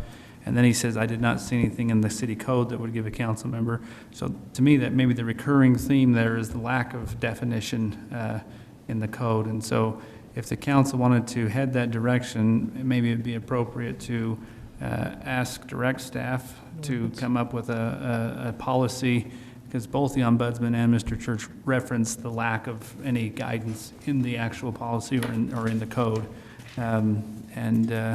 If you wanted to give a brief summary of what you'd like that, if you want to have the city manager kind of be the one to determine what's appropriate and what's not, if you want to give it a time limit, or if you want to just ask him to come up with something, maybe check what other cities have. I think maybe that's what they're looking for, is some guidance. They don't have much. Probably not. Mayor, hi. Sorry, just real quick, just to briefly define what I meant. I think that's it by principles based. I think the easiest way to do it, and it could be a rule, but general in nature, just to say that the city manager can determine what's, an appropriate request to do the job. And if there's any question about that, a council member could bring it to the full council for consideration. Because we can pretty much make up our own rules. That's a very simple rule.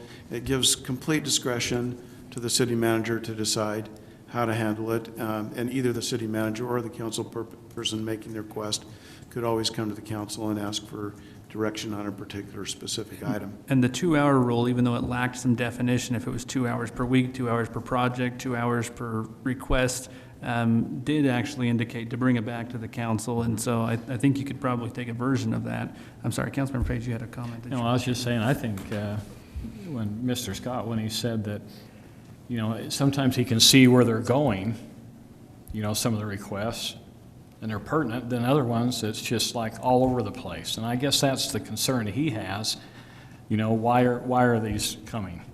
And I guess that question can be brought before the council, and that'd be something we can discuss. And if the council member is looking into something, and I think that people should be aware of it anyway, the council should be anyway. Yeah, I just don't want to shut down the ability for a council member to get the information when they need it. That would be my only concern. And as long as we can get that information, as far as it's something we're working on and it goes towards what, you know. Well, I don't think this is shutting it down. Yeah. No way. Yeah, I think that's true. I share that concern, Councilman Lee. And I don't think there's ever been, not even when we had this discussion, whenever it was a year ago or so, and set this rule in place, the effort was not to deny council members the ability to receive or get information. The problem just became apparent when there was a frequency issue, a lot of individual requests, or sometimes they were a single request with lots of little sub requests within it. The volume of that was taking up staff time to the degree where it was impacting their ability to be productive in their day-to-day operations. And that's why we, needed to, I am perfectly fine. I agree with what Mr. Garn has said, that I think in general, we don't need to have rules for every little single thing we do. And I think we put the not the onus, but we authorize you, or, empower you, Shane, to be able to determine, okay, is this a big enough request? Is this are the requests still coming in frequently enough that it's going to occupy staff time to the point where it's going to be counterproductive or unproductive for them? Then, bring that before the body of the council. I don't know that we need to give you a time frame. I mean, maybe you're looking for more specific instead of more general, but. I'm really not. And to answer Mayor Hyatt's question, I do want that onus on me. I think that's a good place for it to be. As I mentioned, Councilman Adams has been great to come to me for requests that he knows I probably won't have any part of. And so that's been great, and that's functioning well, and I think we can continue to work well together in that regard. But knowing that I have the opportunity to say, this one I don't think is make your case, or let's talk about it, why this is important to what we're trying to accomplish today as city officials, and I think we can continue to work well in that regard. Just having the ability to say, now's not a good time, we probably can't do that one. And then if it's serious enough and we disagree enough, maybe that is the time to bring it to the council, even via email. This is what we're looking for. Grandma. Yeah, or a grandma. So it's That's not correct. wasting the body's time. That's true. It's just, That's true. That's exactly or right. it could be shelved for 2 or 3 weeks till you have the time, or Yeah. whatever. I think there's a lot of. And you're right, I will continue to do the easy ones. I don't care what it is. If it's very simple, it's done. Yeah, I've never I'm more worried about other staff members besides myself than I am about me. But Do you feel that a policy or an ordinance or something is appropriate place to have that reference? I'm not adamantly against that, but I don't think it's probably necessary. I think this will work, and if it doesn't work, I think we could maybe go down that road. I think we can start with this, and I appreciate Councilman Adams being open to this discussion. So. Okay. Well, and there's a lot more light in the city now, so I'm sure the graph is, going down, so don't feel too bad, Shane. That's good. We hope so. All right, so I don't sound like we need a motion on that. We've got some direction, and hopefully I've got some clarification. I think we're probably, I know I mentioned I couldn't commit to you, Mr. Robinson, to at this point, I think I would probably not be able to honor additional time where the council has, I think, had a good discussion and ready to move on. Mayor, if his comments are brief, I would be okay, just because he has waited till 11 p.m. to make a comment. So maybe if he stays within the 3 minutes, if you're okay with that. Could we set that, though, as a pattern going forward? There's, no bias, but just to be fair, or? I had respectfully determined that I think we had moved on to Councilman Garn's point. If he would like to hear from him, I think a few of you, it's such a hard, fine line to walk, because sometimes, when we have more complicated discussions and we allow some comments and we say, great, and then other times when it's just like, you know what, folks, we are done, and it's like, well, you let that guy do it. I remember that. I mean, I've actually heard that in yielding some time. That being said, my gut would tell me probably, but if Councilmember Garn, you would like to, and a couple of others would like to support that, then I would be just fine with that as well. So I guess I'm kindly trying to say, if you'd like to offer a friendly overrule of my determination, I'm certainly not going to be offended. Mr. Robinson has had comments in the past that I think have been helpful and have added, weight to some of the discussions with his experience. If they're brief comments, I don't think that's a problem. Would they be adding to the discussion that we've already had, or indicating a change from the decision in the direction we've just given? I guess that's the question. Would someone like to, this seems so ridiculous to ask for a motion if we should let someone talk, but admittedly, I've been highly criticized for, I appreciate what Mr. Robinson offers, and I appreciate candidly anyone who sits through a meeting for 4 hours.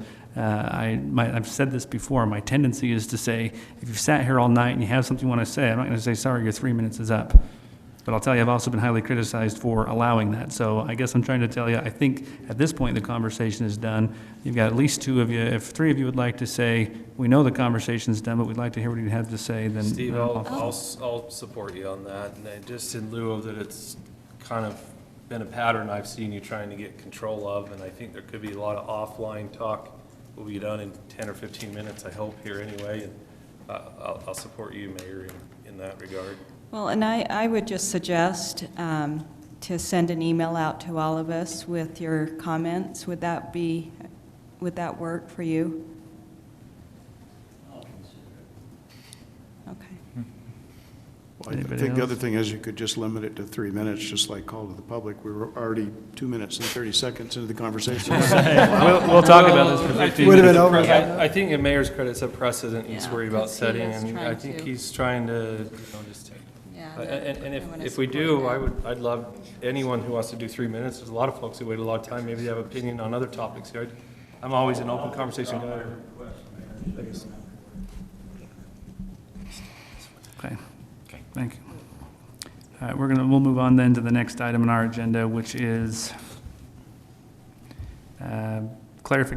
cancellation of April 6, 2017 City Council meeting. I'm assuming since this is on our agenda that we need to make an official motion.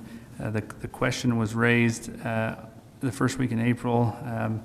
Besides the fact that it's spring break, it's also the League of Cities and Towns Conference. It doesn't even sound like that's the ultimate conflict, because I think there's only 3 or 4 of us attending. But at the end of the day, we won't have anyone here to conduct city council meeting. And so, Jane? I do have one thing to add, though, and we can blame Mr. Stevens. He has a couple of issues, one being Pioneer Park, and the second being the Barnes Park restroom, that are kind of timely, that wouldn't do well to wait till March 20th. Is that our April 20th. That being said, we did discuss having a meeting on the 30th of March in lieu of this meeting. If you'd like, we can do that, and we can do those 2 items and be very, very quick about it, or we can have just a regular meeting that night. Those 2 items will be ready by that point. So we have 5-2 Thursdays in March. Yeah. We're in the first right now. The second would be on the 16th. If we cancel our 6th of April meeting because everyone's out of town, we would have a meeting on March 16th, but not have a meeting again until April 20th, and so, which is more than a month. So if I'm hearing you, the items that Mr. Stevens will have to bring to the council will not be ready by the 16th, but will be ready long before, the 16th of March. I pushed. I begged for him to get those things ready by the 16th, but he was not able to do it. They will be ready by the 30th. They would be ready by the 30th. Yeah, so. I don't see a problem with that. Okay. Let's do it. There's no other conflicting meeting, no, like you said, that's a fifth Thursday, so it should work well. All right, so do we need a motion to cancel our April 6th meeting and schedule a Maria's special saying meeting? no, we don't need a motion. All right, but are we going to, but we need something to schedule a special meeting on the 30th. That's, yeah, well, and we probably don't need a motion there either, we just need to make sure we. Mayor, I'll just clarify this. I'll make a motion that we cancel our April 6th meeting and not have a meeting, but that we schedule a special meeting on March 30th to handle just a couple of issues that come up for that. I'll second that. Better safe than sorry. That's great. Thank you. A motion by Councilmember Snell, and a second by Councilmember Lee for, as outlined. I don't think we need a roll call vote. All in favor? Aye. Any opposed? Thank you. And voting is unanimous. Next item on our agenda is discussion of council health insurance benefits. Mayor, if I may, we started speaking about this on that Saturday kind of retreat there in January. I'm clicking, trying to get to the part of my agenda where it talks about this. I apologize. I've put together a staff report. I hope some of you saw it, where I put together a couple of options. I felt like that was the direction that we wanted to go, was to come back and talk about this again.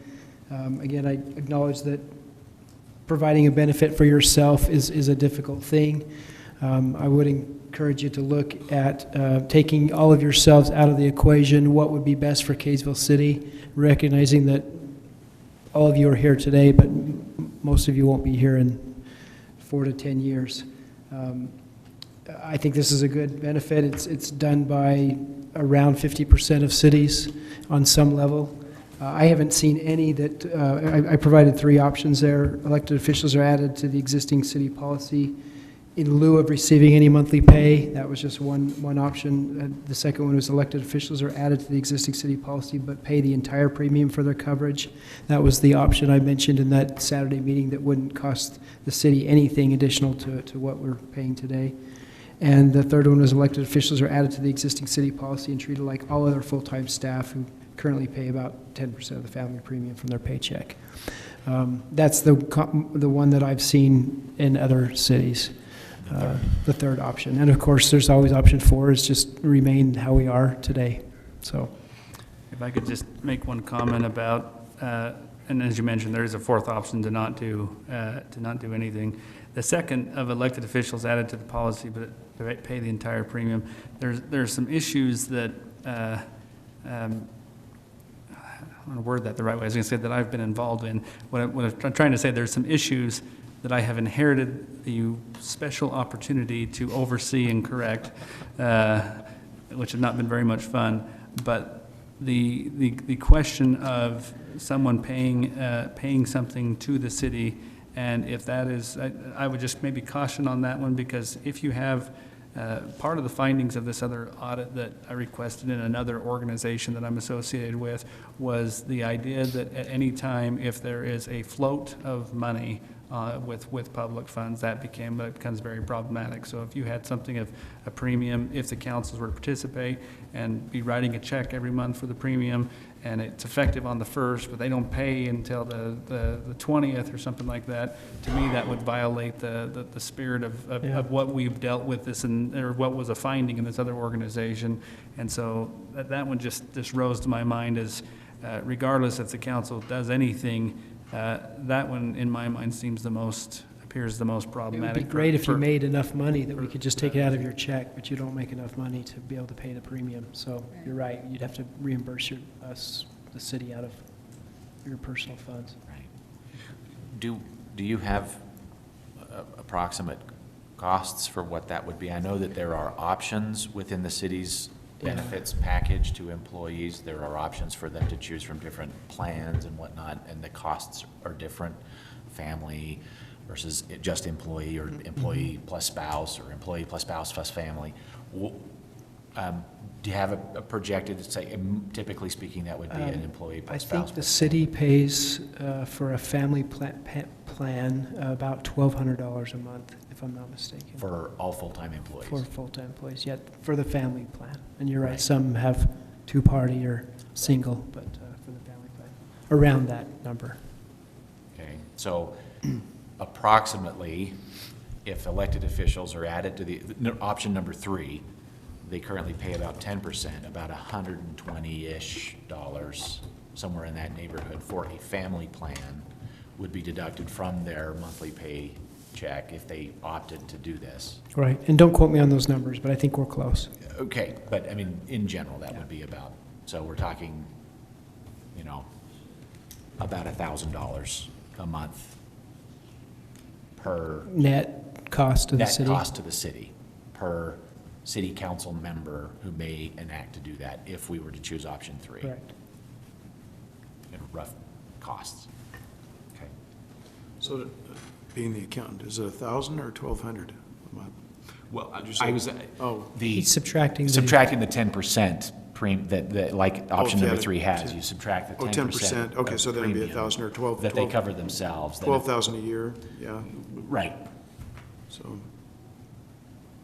So So- the least expensive of the 4 options is to do nothing. That's right. The Continue with second, the second least expensive, well, let me take that back. The least expensive, I guess, well, is to do nothing. The second least expensive would be number 2, which would be councils pay the entire premium themselves, but creates and maybe nobody else feels that way. I'm just sharing an experience that the next probably would be receiving coverage in lieu of monthly pay. That becomes the next least expensive, because it's not like you're taking that participation and still paying the council, you're just taking that out. And then the most expensive would be the 10%. Right. Because council's paying 10% of whatever the premium is and still receiving their regular pay. I think my thought on it, I really like this idea when we discussed it in the work session.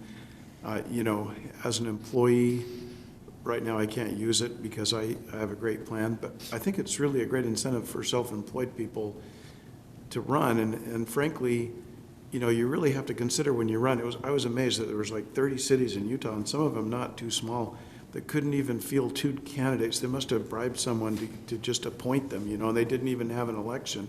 We haven't had that problem in Kaysville yet, you know. Well, not for decades, anyway. Right, but we may someday, and to have some incentive there, even if you go with the lowest cost option and you work out the deal where the city pays and then bills the council person or whatever, mayor, to pay the premium, that's still, I think, a great benefit.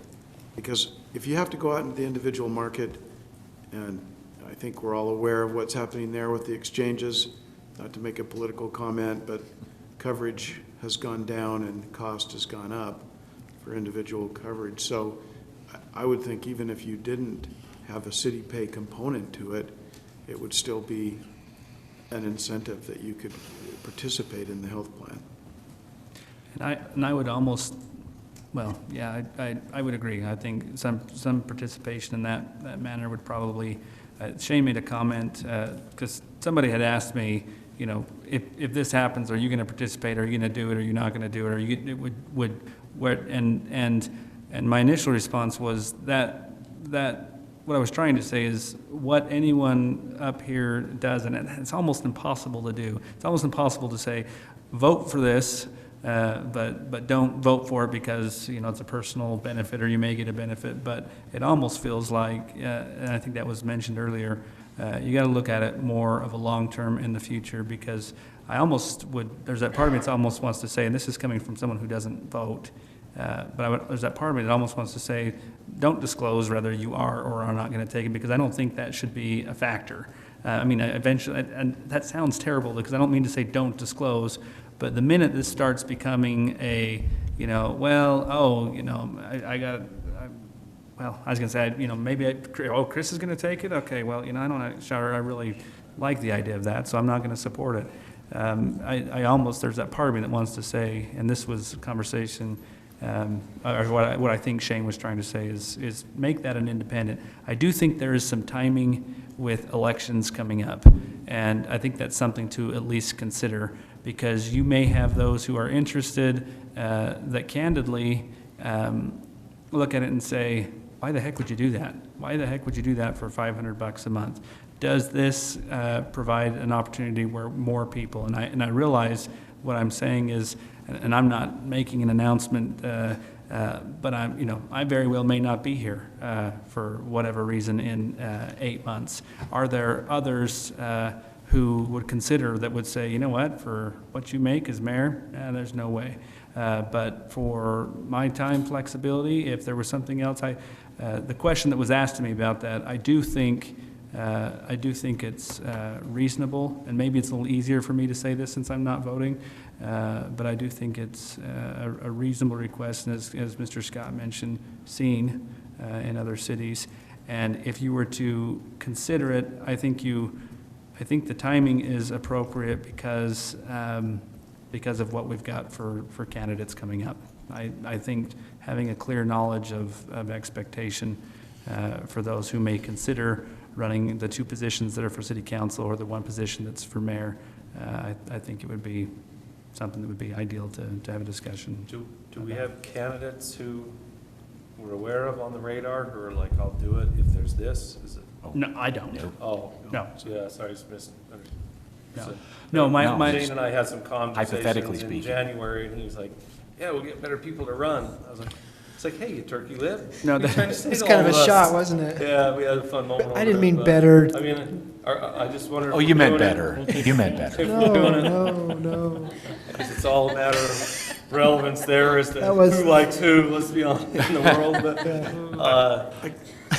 I just wonder if is that the motivating factor or one of? Not at for all. Future motivation to get, more people in the vote, in the I have candidate pool or? I have no knowledge Sorry. of anybody that, and I hope I didn't communicate that, I have no knowledge of anybody that would run if this benefit, who would run if the benefit was available, and would not run if it was not, including myself. And that was would- not a singular question, Mayor, would- just to help you feel better. That was like I feel great. room wide of, I just, Just two real quick points. One is, from a political perspective, the way you handle that, if you're concerned about the politics, would be to put it effective after the election, right? So you're voting, but you're putting yourself at risk. You're saying, okay, and the other point is just a financial point. I mean, I think the cost on number 2 is essentially just, it's like, when on the airplane, if they have like 2 people, and they got to put all the fuel in and the weight, and the cost of one more person is like nothing. And so you put one more person on there and you don't charge them as much or whatever. I think that's similar to this. I mean, the admin cost, if a council member were actually paying for the insurance, would be very, very small. I mean, the one additional person that you have to administer, they probably have a per head fee or something, like the administrator, I would guess. And so you might have a small fee, but that would be so inconsequential that, it would be hard to imagine, unless somebody just misinterpreted what had happened, that somebody just voted themselves a huge pay increase. So it's a benefit to the city, it's a benefit to the council member, and then maybe you make, and does it have to be 10%? If you made it 50, 60%, or whatever, some lesser amount than what an employee, but still a benefit, then maybe that's something where you're getting a real tangible benefit, where you might want to put it after the next election, so that, incumbents running, aren't making a choice about themselves, I guess, but making a choice about the next council. Well, to that end, if we were to say, hypothetically speaking, the council says, yeah, let's allow council members to have health insurance to the city's plan, when would that take effect? I mean, we would vote on it today, but usually there's an open enrollment Right. period. Isn't there and then you've got to an have anniversary or something? so when Right, you I can think have July people on? 1st is So that. it would be with the fiscal year? Right. Yeah, okay. That's what was our anticipation in talking about Right. it. So. Okay. I have really mixed emotions on this one, because on one hand, I can see the benefits of it to a city council member, but on the other hand, I want to cut spending in government, not add to it. And so by voting for this, I'm adding another cost to the city, and it's a cost that we haven't had forever. And so do we want to start it now? And yet, you'd say, well, you can bring in better people to run. Yeah, but I don't want people to run for that reason. I want them to run because they want to be here to do the work of the city and not for the benefits of it. And so that's a concern I have too. Sure. And I don't think any of us wants to add additional cost. I think the thing to point out to Councilmember Lee's point there is it's not necessarily guaranteeing that you're adding this expense. This is only if the council member or a future council member actually elects to do it. They may be, most people out there are, I believe anyway, many people out there have an employer-sponsored health plan that they're already part of, as Jake was mentioning, and wouldn't even elect to do this. You know, but there would be potentially some. So I don't think it would be the full 6-member body of the council that would actually elect to do it myself. It may be half, or it may be only a couple, or even just one, or maybe even potentially none. So it's not, I mean, it's kind of hard to nail down an exact cost for what that would be, because it depends on whether or not the member elects it as a benefit. But having it as a benefit, I think, does at least open the door for, you could have, I can envision, you know, someone maybe is a single mother or someone like that could potentially want to run and be a part of this, that may not, that could be a benefit to that individual. Anyway, hypothetically speaking. So I think there's some significant benefit to that. I just remembered back to this, and with respect to the gentleman on the front row, did we make a commitment, though, he could talk on this one? Or was it? It was for the other issues. Oh, it was, I thought it was this one too. No. So I was saying if we did, Expressed his opinion just on not this on one. it, but, sorry. Anyway. Well, I would just say it would sure be a shame not to address this when we have the opportunity for future councils. So if you want to do it for future councils, but I'll just come right out and say it, because I've never really cared. I've always thought, just do the right thing. If I decide to run, which is, you know, a question whether I want to spend that much time to run for a second term or not, I really don't care if someone's offended, you know, because I've got to make the right decision. And the fact of the matter is, if you're doing your job as a council person in Kaysville City, you're underpaid. And the fact of the matter is, 30 or 40 cities in Utah can't even field a candidate. And I get it, we're a very conservative state, but I'll just say it, you know, underpaid. I mean, and you get what you pay for. I'm not saying that about any member here. I think we have an excellent council. But, you know, I mean, how many people, when I try to attract people at the state, I always have a problem because I'm, you know, 30% under market for what they can make in the private sector if they're experienced. So we hire people out of college, and then they get experienced, and then they leave. And it's, you know, it's a circle. So that's what I meant. I didn't mean to offend, and certainly if people, there are people who serve that they would pay to do it, you know, because they want to give back to the community, or they would get nothing for it. And I don't think it should be, you know, what's the market rate for a council person? We ought to pay them a lot. But the fact of the matter is, people who serve here are not getting overpaid. And if you can provide a benefit, well, I think that's the right thing to do for the future. So I'll just make that statement for what it's worth. It's not a political statement, but it's a true statement. Got paid, and I didn't realize it was 4 years until like before I thought it was 2. Sorry. Until your It was wife too said- late until at your that wife point? said, hey, you're actually getting something in your thing. Yeah. Well, you're looking for action, right? You bet. You're looking for direction on Yes, this. And sir. I think. No, I was just going to say that, yeah, I'm not in favor of the third option, no matter what. That's a lot of money that the city would be paying. I do see, and you know, to me, number one's really not a great option either, in the aspect that, you know, maybe there is, I don't know. You know, I personally, you know, I always look at how does it affect me? Well, I wouldn't participate in it. You know, it's an expensive policy. You know, to me, number two is probably a good compromise between all the options. I mean, that's my opinion. And I do think that there would be people that would benefit them. And I do like the idea of the future, not now, but the future on something like that.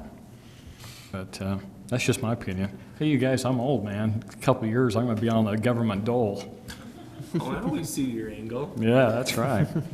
So. Well, I mean, I guess a further question, I mean, were you done?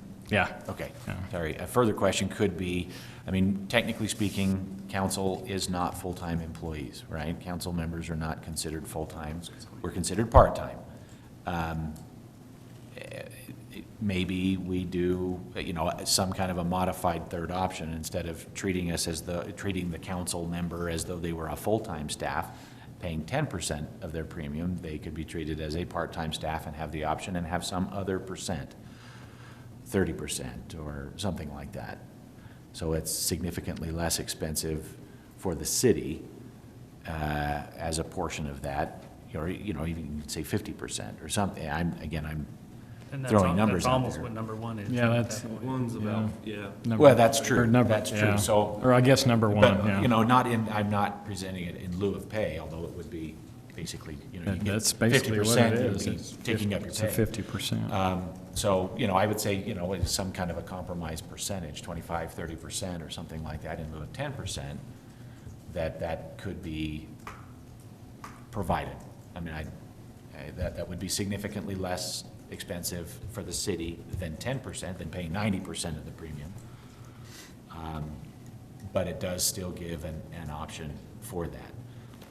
I'm not sure, I mean, again, I don't know, I haven't ever been to the exchanges, so I know that Horrible. it's awful. I know it's expensive and it keeps going up every year. Why we don't live in Arizona, because apparently that's a 3-figure % increase this year. Anyway, It's coming. I would say, maybe we look at a modified option number 3 that's 30% instead of 10%. Okay, Mayor, if I can speak, echo Chris, you jarred a good point, Chris. I was asking around about this, and I don't know if this is true or not. Shane, you can maybe help. So if we do this, does this mean that all part-time staff throughout the city automatically has to be enrolled in the insurance plan? I talked to another city, and they said, yeah, we looked at doing that, but I don't know what state department it is that regulates that. Do you know, Chris, maybe, or is it? Maybe. Would we, Labor, because Department we're of Labor. kind of part-time, so if the threshold of part-time in our city is like 20, and you're the insurance. Right, that's guru, actually, so that's I'll actually just an, defer it over and that's you actually an educate. excellent question that I had too, if you're part-time, can you provide the benefit? My hunch is, although I haven't gone to code site to see, typically, part-timers, I think it's a choice. You can provide benefits or not, and the other thing is, if you're not paying for it, and I would be interested to know, if we don't know an exact figure, what's the admin or per head cost, or how is it costed out if you add, let's assume that all 6 members of the council opted to take out the insurance and they're paying the full premium, what would be the admin cost for? I'm not imagining employee. any. I mean, just Well, like you that's- said, yeah. your example of the flight was a good one, because we're going to have the same presentations, the same preparations, they might have to run a few more copies of the annual meeting minutes, or not minutes, the plans, yes. But I don't see any. Yeah, so see, that's the thing that frustrates me so much for my whole life, and here I am, an elected official for the first time. But it's 0 cost, all right? Are you telling me that we can't explain that politically? I mean, that's a benefit to the city? It's 0 cost. I mean, come on, guys. For the overtime? I mean, that ought to be an easy one. I mean, maybe you go to 30% later, you consider that, okay, that's a tougher choice. 90% tougher choice. Okay, now you're talking some dollars to the city. But for 0 cost, maybe whoever's processing payroll has to look at one more name. It takes a microsecond to do it.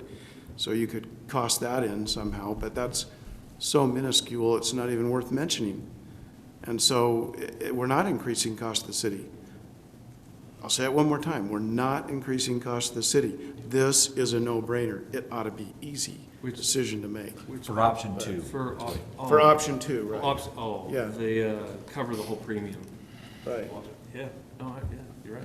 I actually It's a agree with pass-through. everything. The concern that I raised earlier, I think probably all I'm trying to say is be prepared to have Yeah, something we'd in have to work place. that out. So that, you've at least got to have an expected date. No short-term loans for And council that's, members. that's the biggest issue. You've got to have a date, and then you've got to, I don't even know what your recourse is. And then you don't pay by, or if you get a month behind or Right. something, then we have to take you off or something so that you don't get this, hey, sorry, I'll reconcile with you every 3 months or every 6 Right. months. That's where the real issue comes up. It's more susceptible on number 2, but to Jake's point, Councilmember Carn's point, number 2 is a no cost.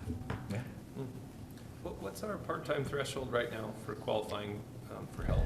Is it Um, 20 to I 30? think it's 20.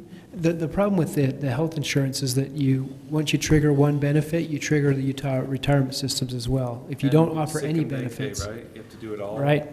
So if you don't do any benefits, for over 30, you have other requirements. But under 30, we could choose not to do any benefits.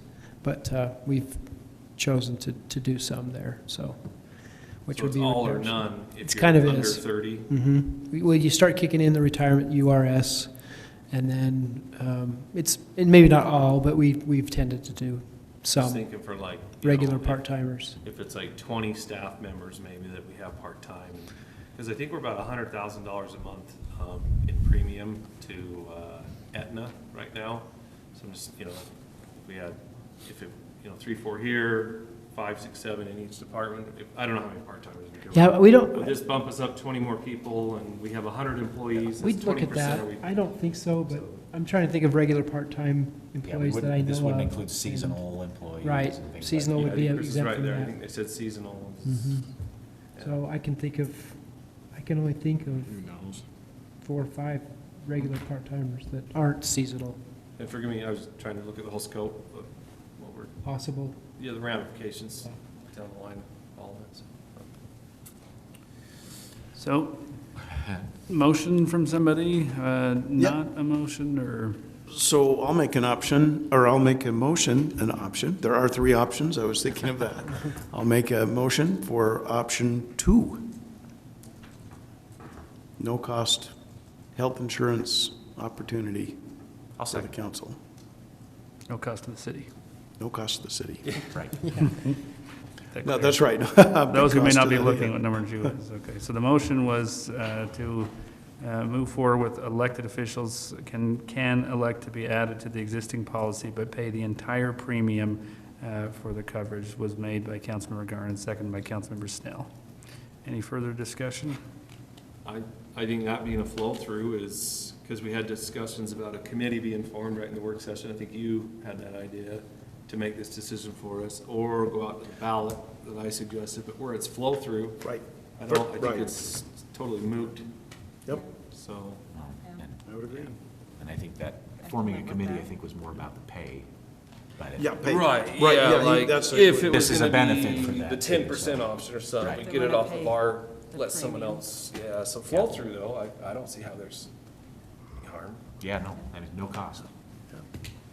All right, we have a motion and a second as outlined. Excuse me, I'm yawning and we're not done with our agenda.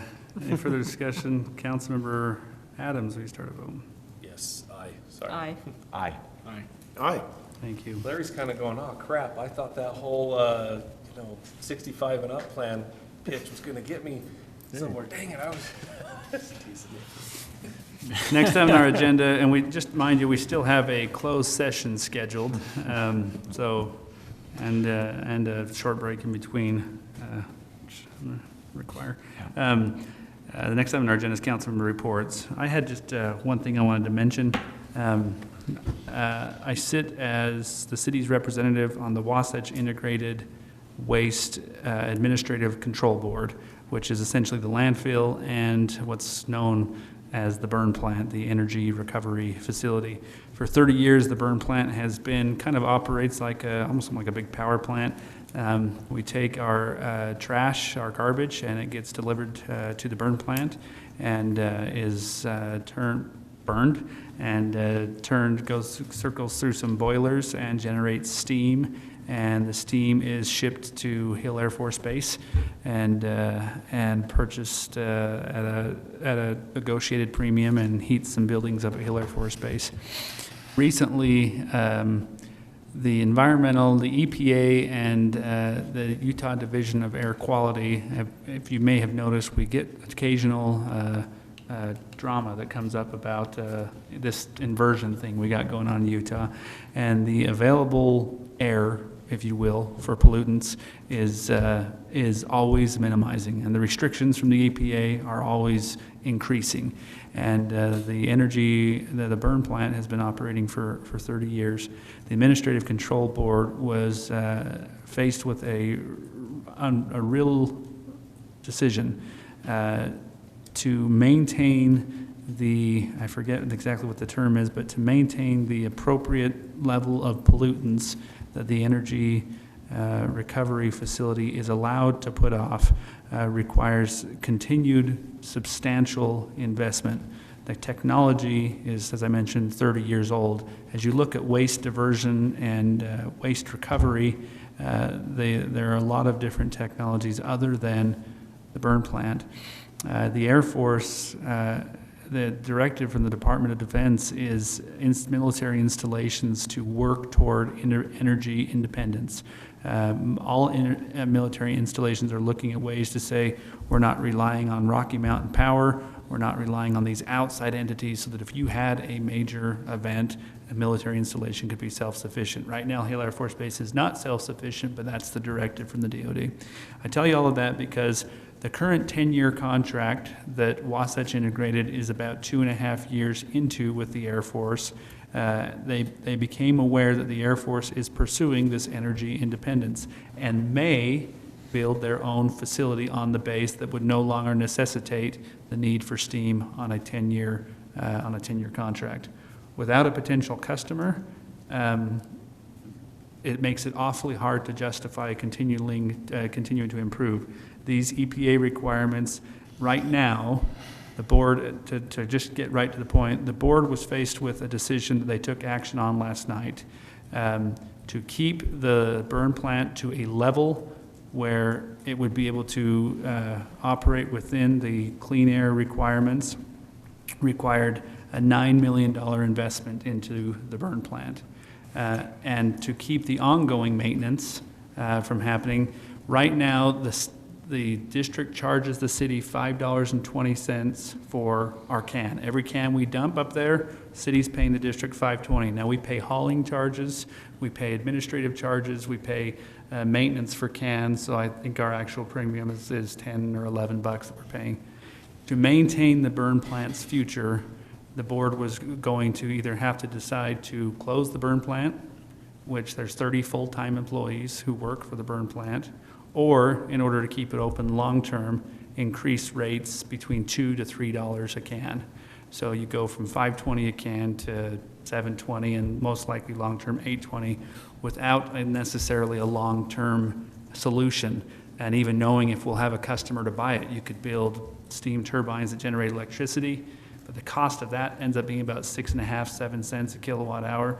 And we know that wholesale, that's not that cheap for power, so that doesn't become economical. Long story short, the board voted last night to close the burn plant effective May 31st of this year.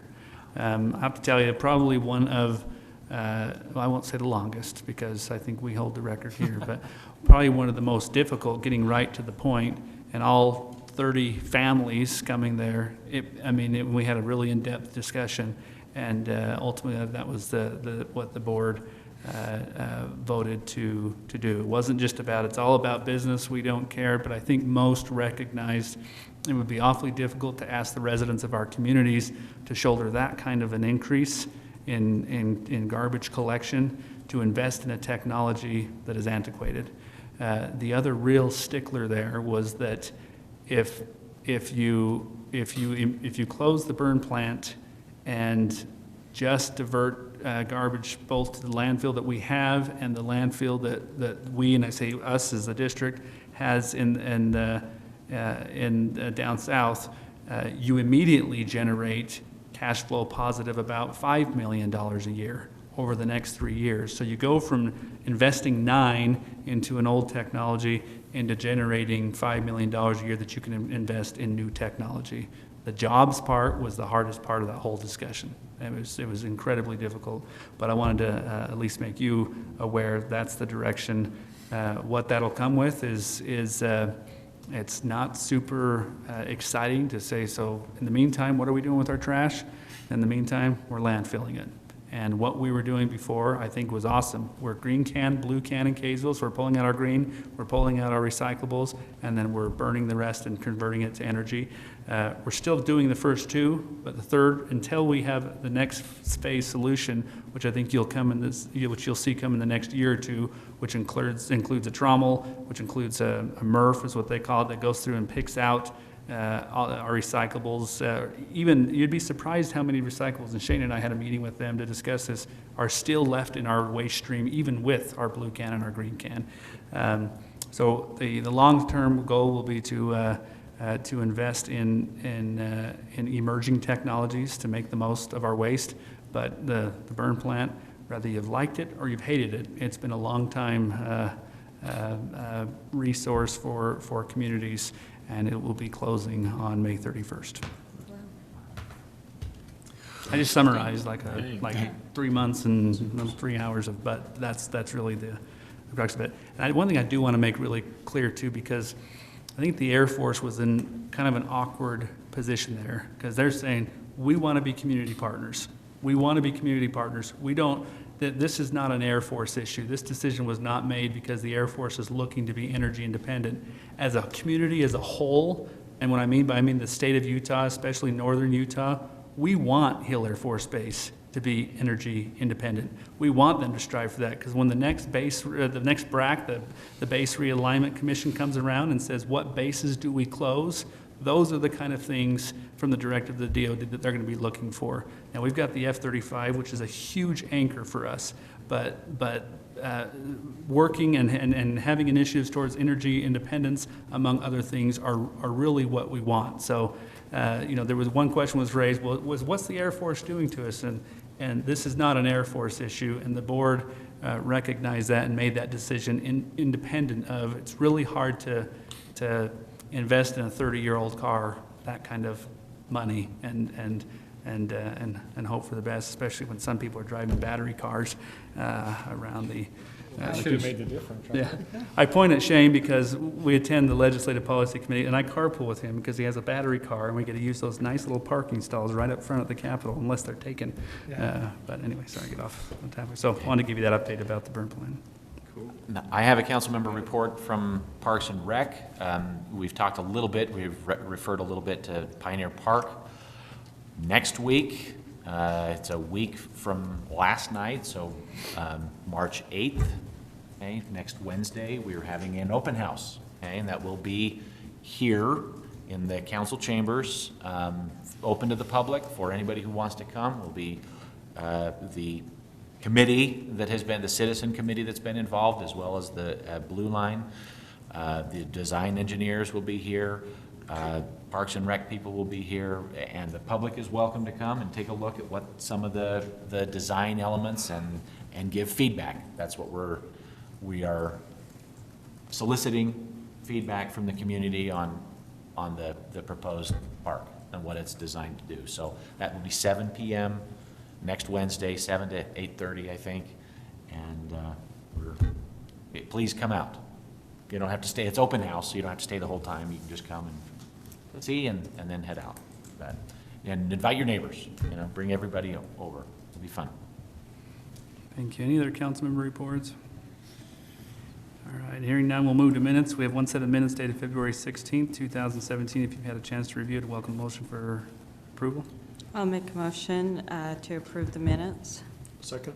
Thank you. A motion by Councilmember Lee and a second by Councilmember Garn for approval of the minutes. All in favor? Aye. Any opposed? Next time you have review of calendar. I'm going to just forego reading all the items on the calendar and say that it's available in the packet, and you've all looked at a calendar before and look at that and see what our upcoming dates are. Just since it's 11:42, and the next time on our agenda is closed session to discuss the potential purchase, sale, or exchange of real property. Mayor, I'll make a motion that we adjourn into closed session after a brief few minutes break. I'll second that. A motion by Councilmember Snell and a second by Councilmember Lee. All in favor? Aye. Thank you.